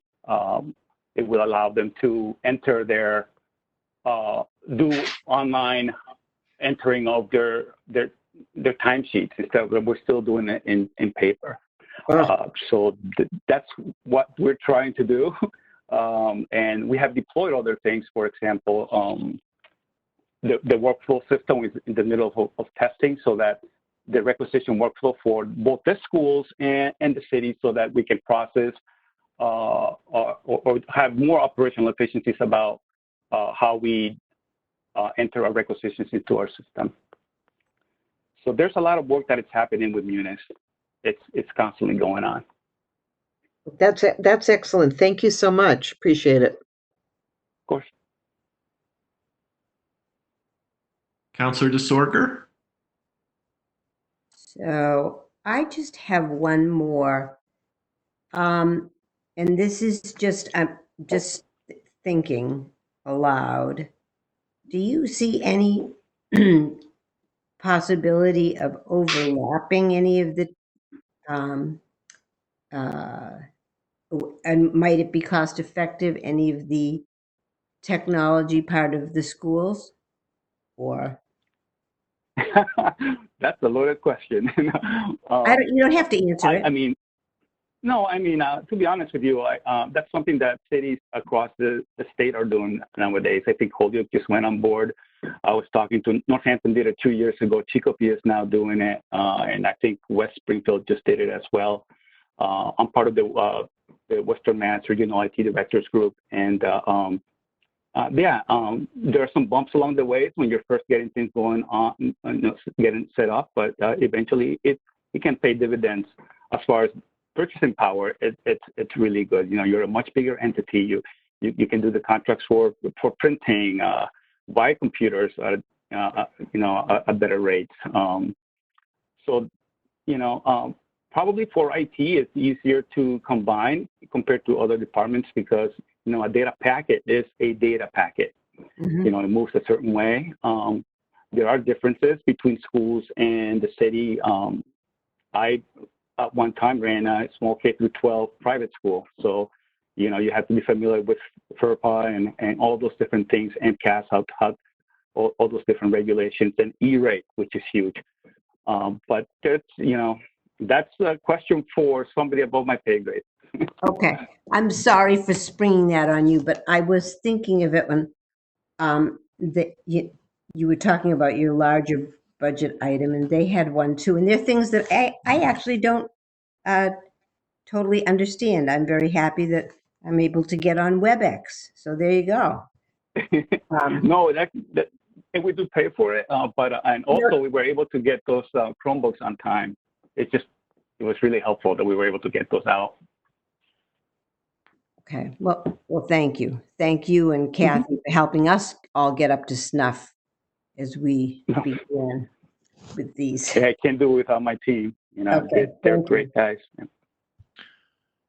Yeah, and the timing of getting the council Chromebooks, I think, was really key this year as well. I know we'd be in trouble, I think, if everyone had to use their home computers. I know I've got 2 screens in front of me. All right. Further questions on the technology budget? I have one. There's actually a capital item for security needs. Now, since the public is watching, I'm sure that the closed circuit TV cameras all function perfectly. That said, if they do not, what would be the benefits to perhaps replacing and upgrading the system? So basically, as I put in the capital request, actually most of the things that I do for the city, I don't really make them up. It's what departments need, right? So many times we have vandalism. That's an example at the Energy Park. There's vandalism or maybe some drug use. And we'll get a request from the police department for the video footage of the cameras there. And there's many times that we can't really help them out because they are either not working properly or are non-existent. So therefore, that's why we have that part there. We also would like to be able to keep an eye on our critical locations like the water pumping stations. And I'm not 100% sure, but that might be something that's coming down the line from Homeland Security as well.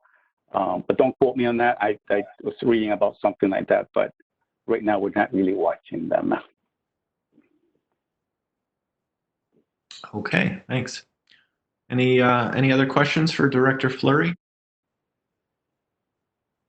There is an increase in salary and wages. That looks to be, you'd be looking to add staff. Is that correct? Yes. Yeah, it will be, I would love to have another network administrator, but I know it's tough to add somebody like that. So it would be really, a lower tier technician that will be able to help. We do have a lot of projects. We have 2 large building projects that are coming up. And the other thing that I wanted to address with that position is that I have been throwing a lot of different systems to our users, and I feel bad because I don't have the time to really train them the way I would like to do that.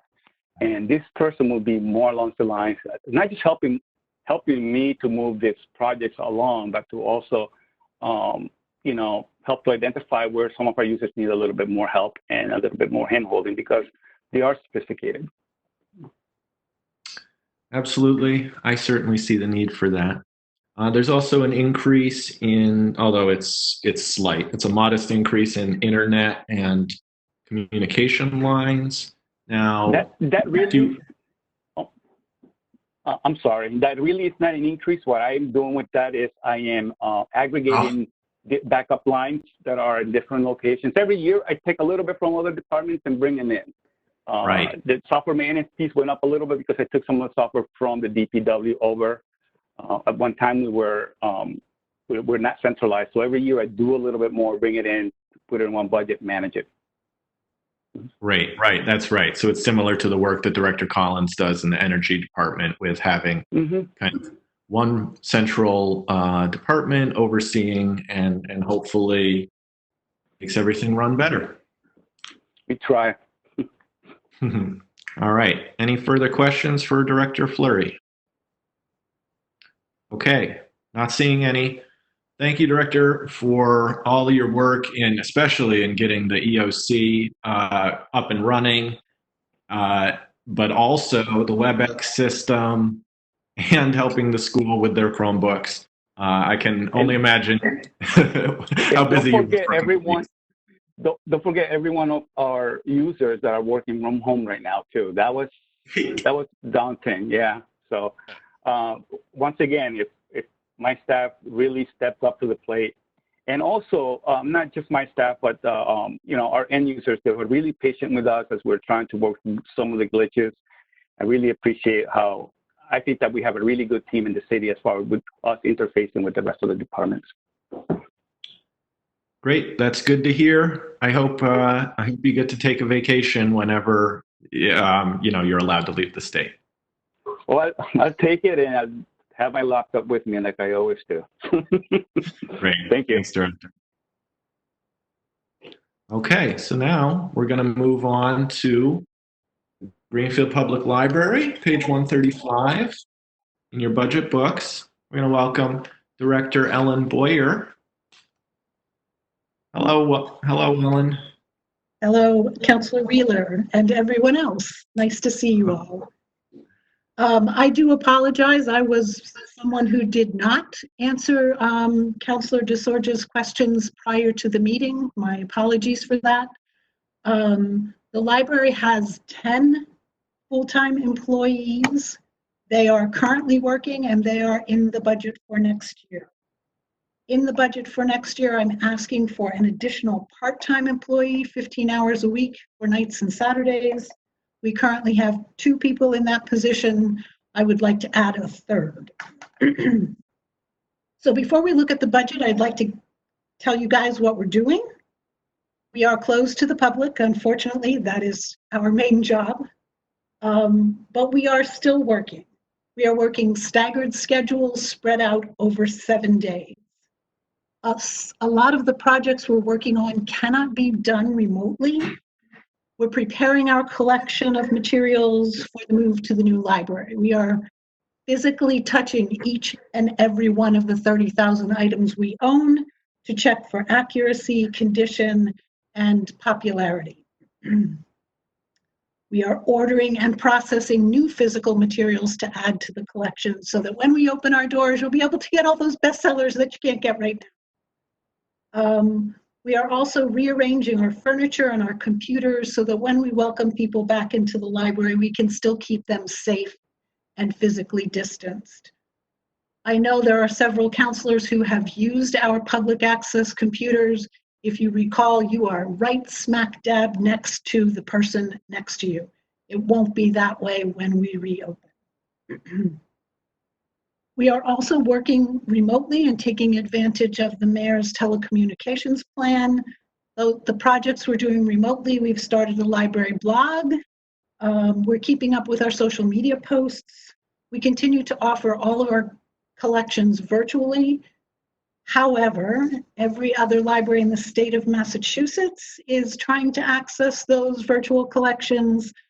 So your ability to borrow, view, or listen to, you may have to step out of your comfort zone. You may have to read something you wouldn't normally read, or watch something you wouldn't normally watch. We did start a virtual book club. Our first meeting was Tuesday night.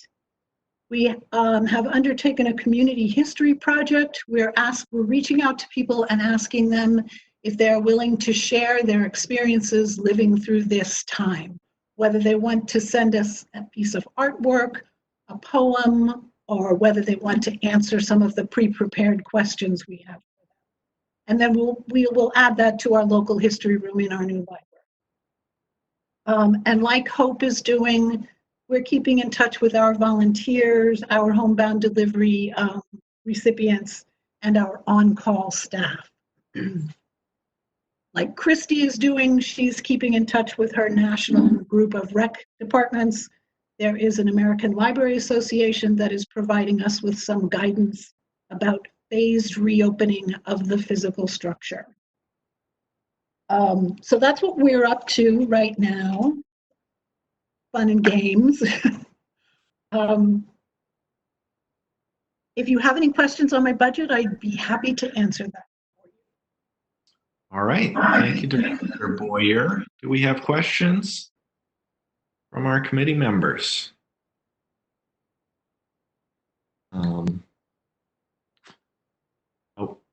I know it's a fairly simple budget. I personally can't wait till the library can reopen, even in some fashion, even enough to. But thankfully, if you anyone who's seen my house, I have like 9 bookshelves, so I'm just catching up on the things around the house. But I certainly look forward to the library reopening. Any questions on the library budget? Councillor DeSorger.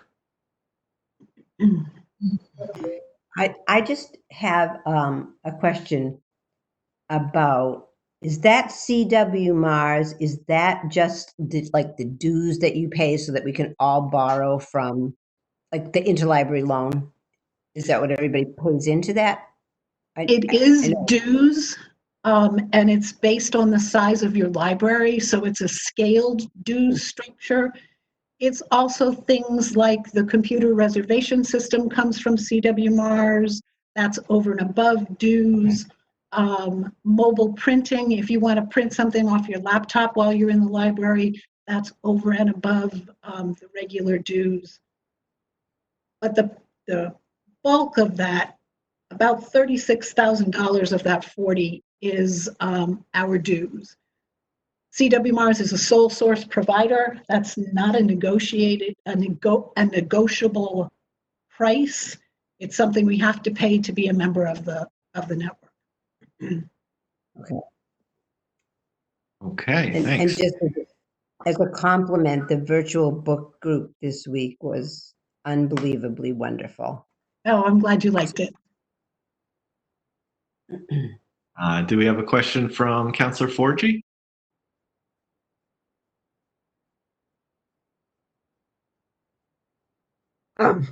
Thank you. I just wondered if you could update us on the library project and also the status of the grant that's been awarded by the state on behalf of the project. Where do we stand?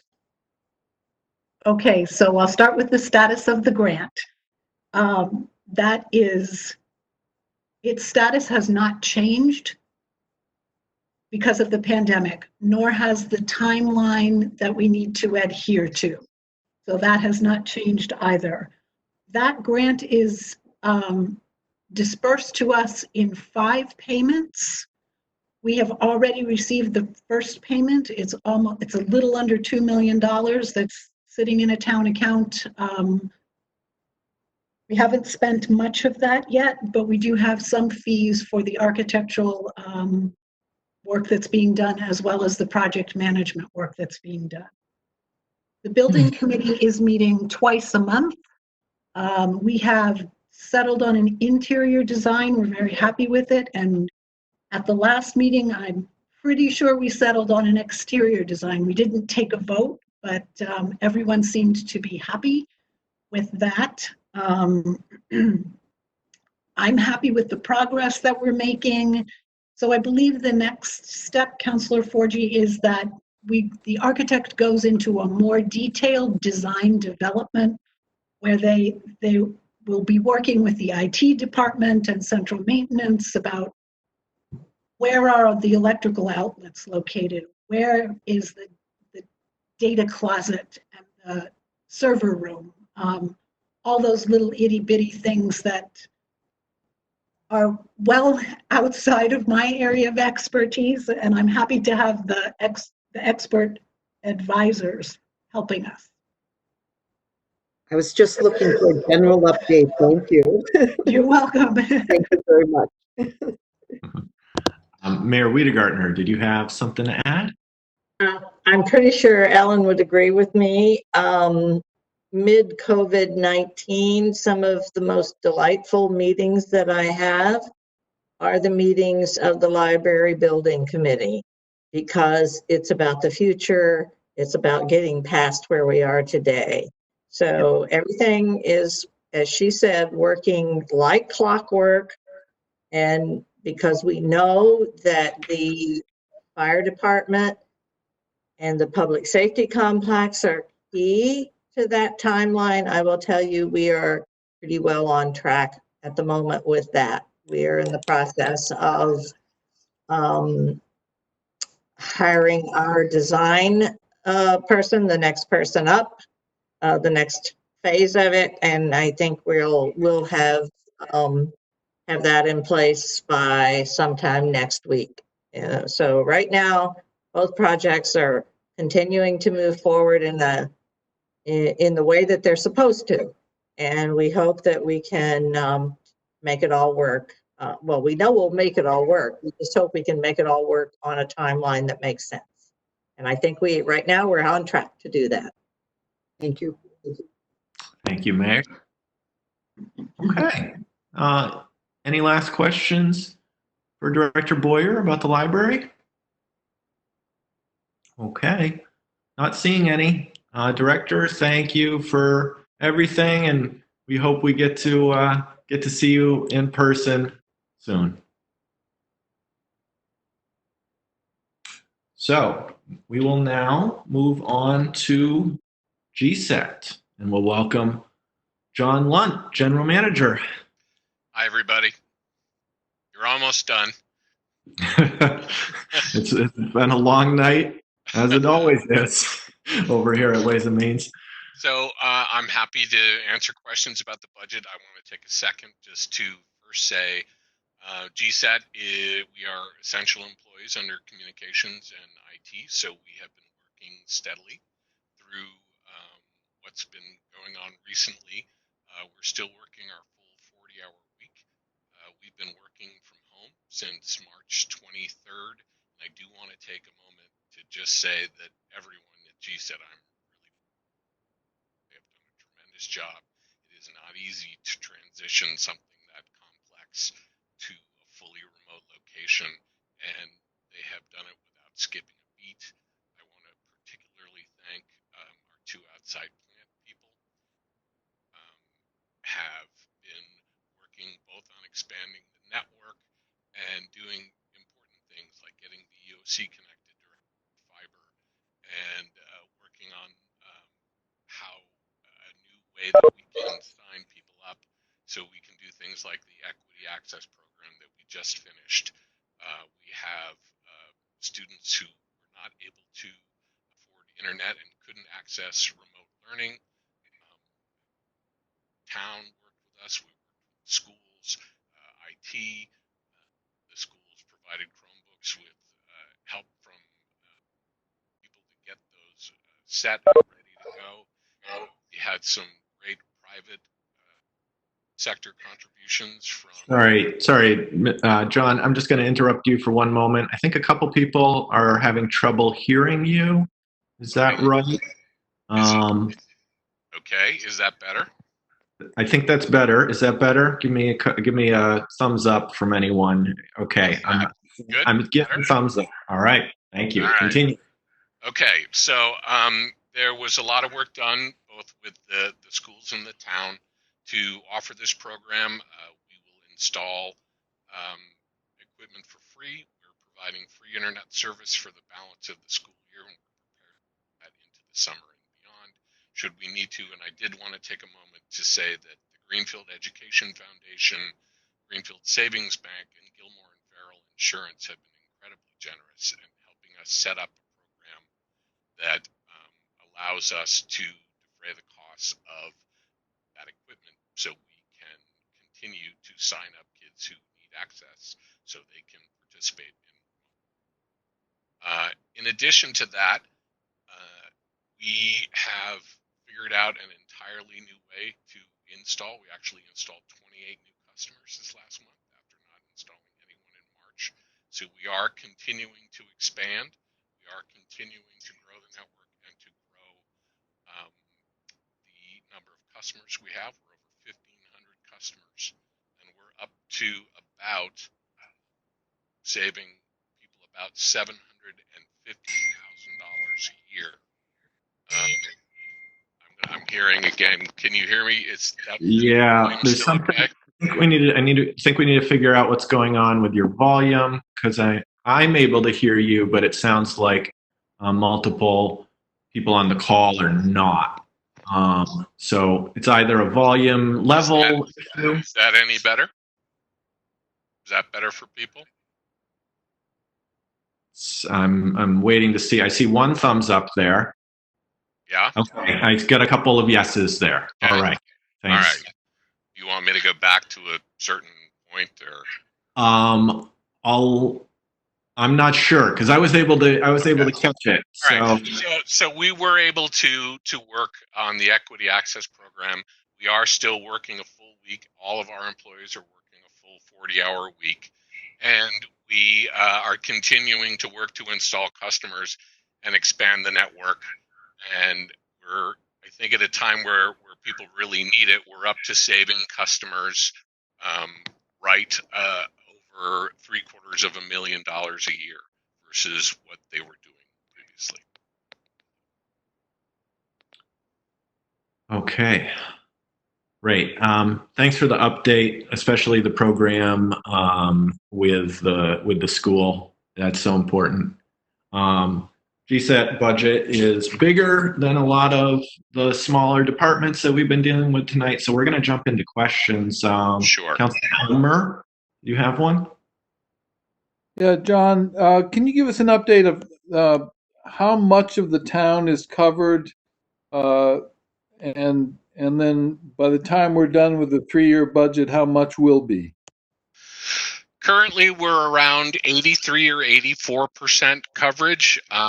It's hard to get to 100% coverage anywhere, but we anticipate by the end of the build out, we should be at 95+% coverage of the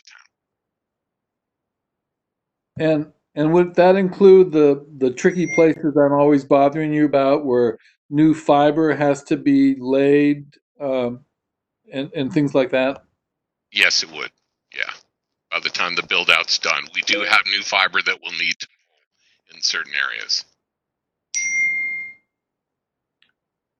Okay. Do we have a question from Councilor Forgy? Hi, John. Hey, how are you? Okay. What I really want is, first of all, I'm going to say the obvious, which is that you're an enterprise fund. But for those that are new to this budget process, could you, in a nutshell, explain what an enterprise fund is?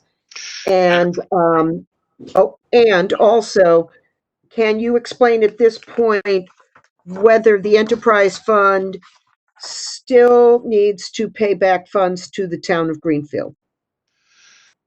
An enterprise fund is a method of accounting used in the Commonwealth of Massachusetts for portions of services that towns give that are ideally supposed to be able to pay for themselves through the fees that they charge. That is not where GSET is at yet. We're still growing and getting to the point where we can do that. Our revenues have grown tremendously in the last few years, but it was always going to take a few years for us to get to the point where we could be self-sustaining. So we're not there yet. We're a lot closer than we were. Some of the changes in expense in this year's budget reflect taking away some of the supports that were in place early on for GSET.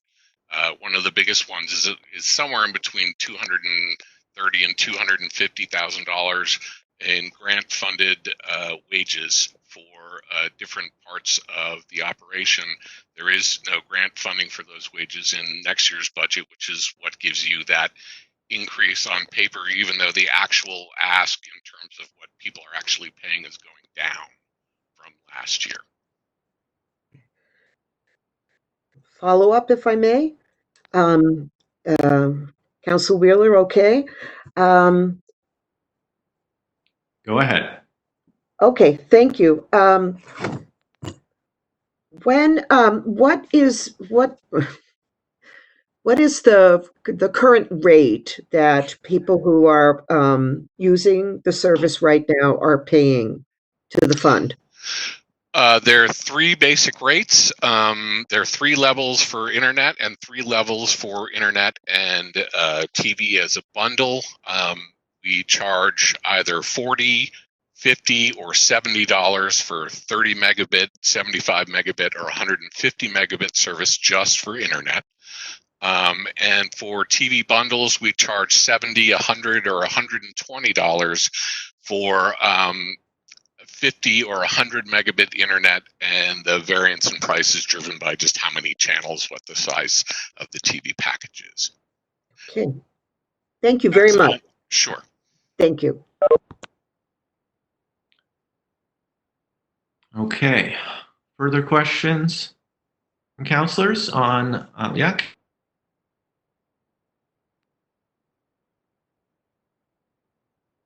So this is the first one of these that we had come up. And I had talked to somebody about the enterprise funds before, but I don't think I have as clear an understanding of it as I should. But so if I'm asking the wrong questions, just say so. How about when I see the retirement benefits, etc., is that paid for? I'm talking on page 162. Your retirement assessment of 125,000, which everybody needs the retirement benefits. Is this something that eventually comes out of GSET, or when we're actually looking at this budget? I understand how Councilor Forgy explained this, but I guess you need to explain that a little bit more to me. Sure. Retirement, we take part in the town retirement program. The rates for that are set by PERAC. So it's based on the salaries of people within the enterprise fund. GSET is responsible for paying its portion of the retirement.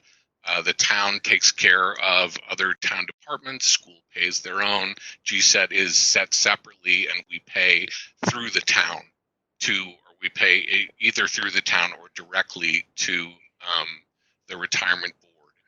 So we are responsible for paying for retirement assessments for GSET. Okay. Does that answer your question? Yes. I mean, it's just a different budget that we're looking at. And and will you be, I think I saw in capital, you're 185 in capital for more build out? Do you need more building out? That's really the key for us, is our ability to continue to grow and get the network to the level of coverage that will comfortably get us the amount of subscribers we need to be sustainable on an ongoing basis. Okay. Thank you. Sure. And thanks for helping with all of the schools. Sure. That was a godsend for many people. Happy to do it. And quick follow up? Actually, I'll defer to Councilor Elmer here.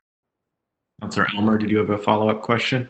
Yeah, I hate to ask this, John, but so what's the break-even point? When's that going to happen?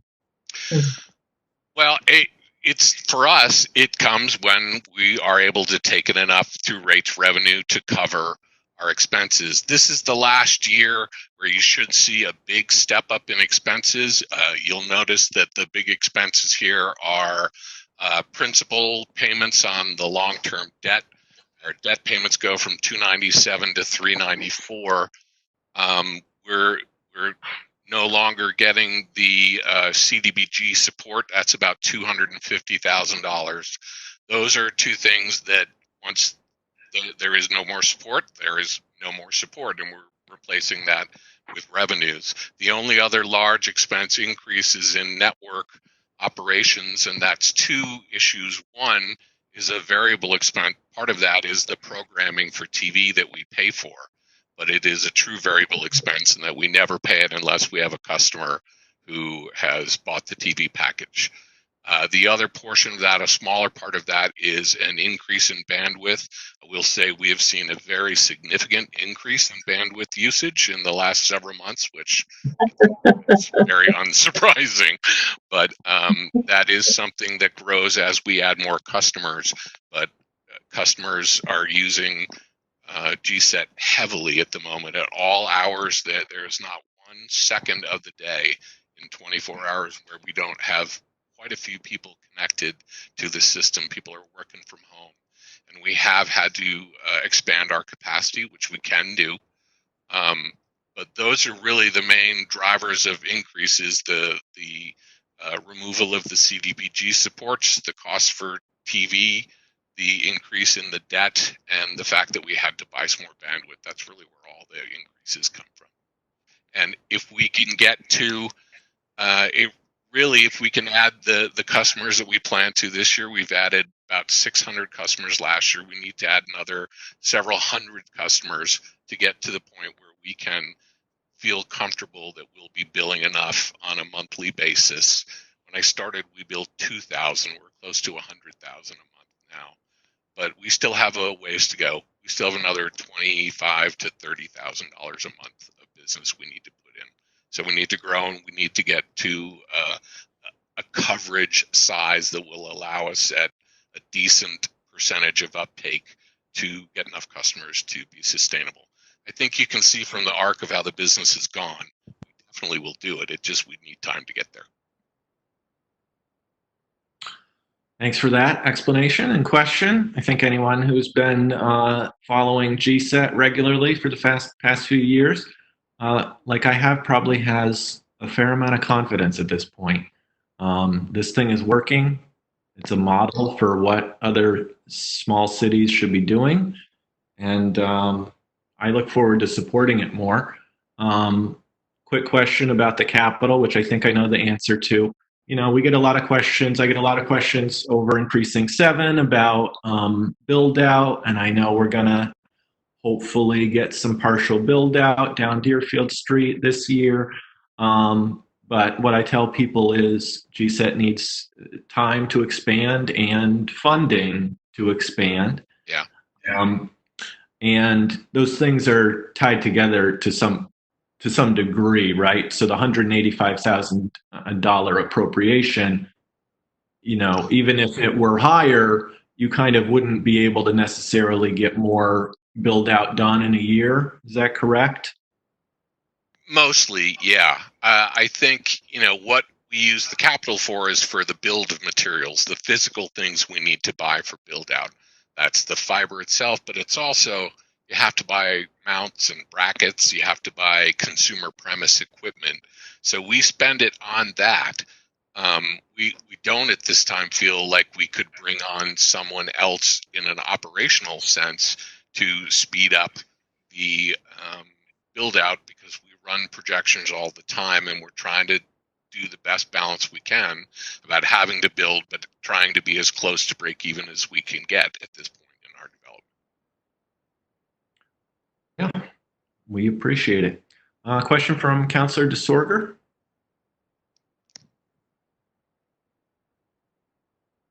I had the mic off.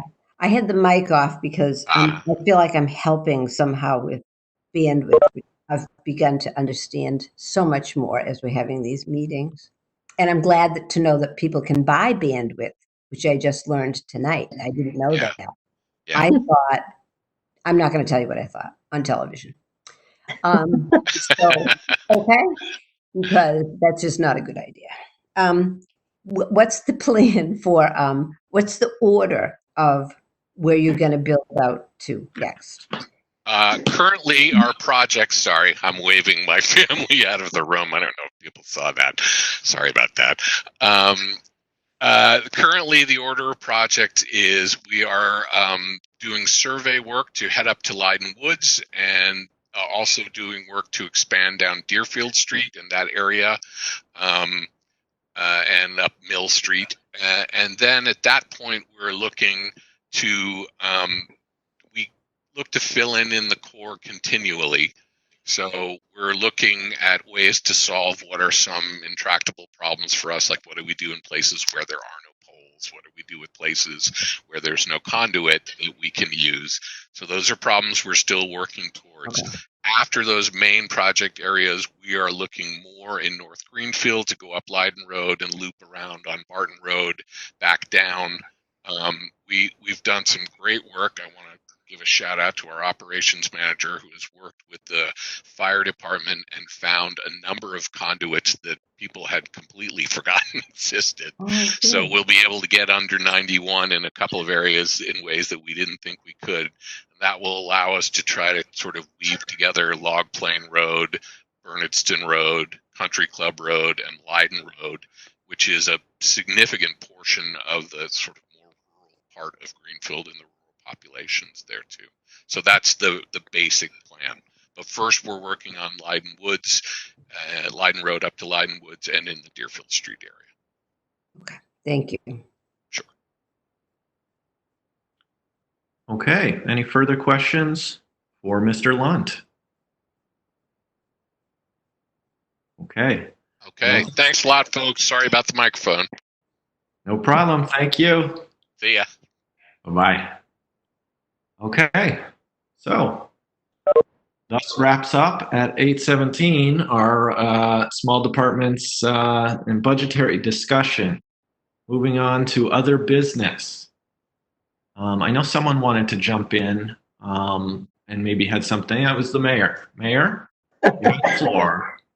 I just wanted to say, and it probably goes without saying, but you guys have witnessed tonight, and I think you probably do because I know you all appreciate what really wonderful people we have working for the city of Greenfield and how seriously they take their jobs and how important it is to them to be able to continue to do their work. So I love working with them and I hope they feel the same about me, but I just want to acknowledge this was a great performance. I couldn't have done better if I was watching something on television tonight because these are stellar people. So just wanted to say that. Thank you. You're here. I appreciate it and I agree. We're lucky to have the people that we have running the departments right now in the city. Any further business from committee members? Right. Seeing none, our next Ways and Means budget meeting is Monday, May 4th, this coming Monday at 4 p.m. It will be a WebEx meeting, just like this one. We'll talk about PW and central maintenance, which is now under the auspices of DPW. Just a reminder that DPW has many capital projects this year, as they always do. So please write down your questions for Director Warner. And we look forward to another one of these in just a few days. Everybody, I hope everyone has a great weekend. I'll hear a motion to adjourn. So moved, 4G. Second, DeSorga. We have a motion and a second. All those in favor, say aye. Aye. Aye. This meeting is adjourned at 8:20 p.m. Thanks. Good night. Thank you, everybody.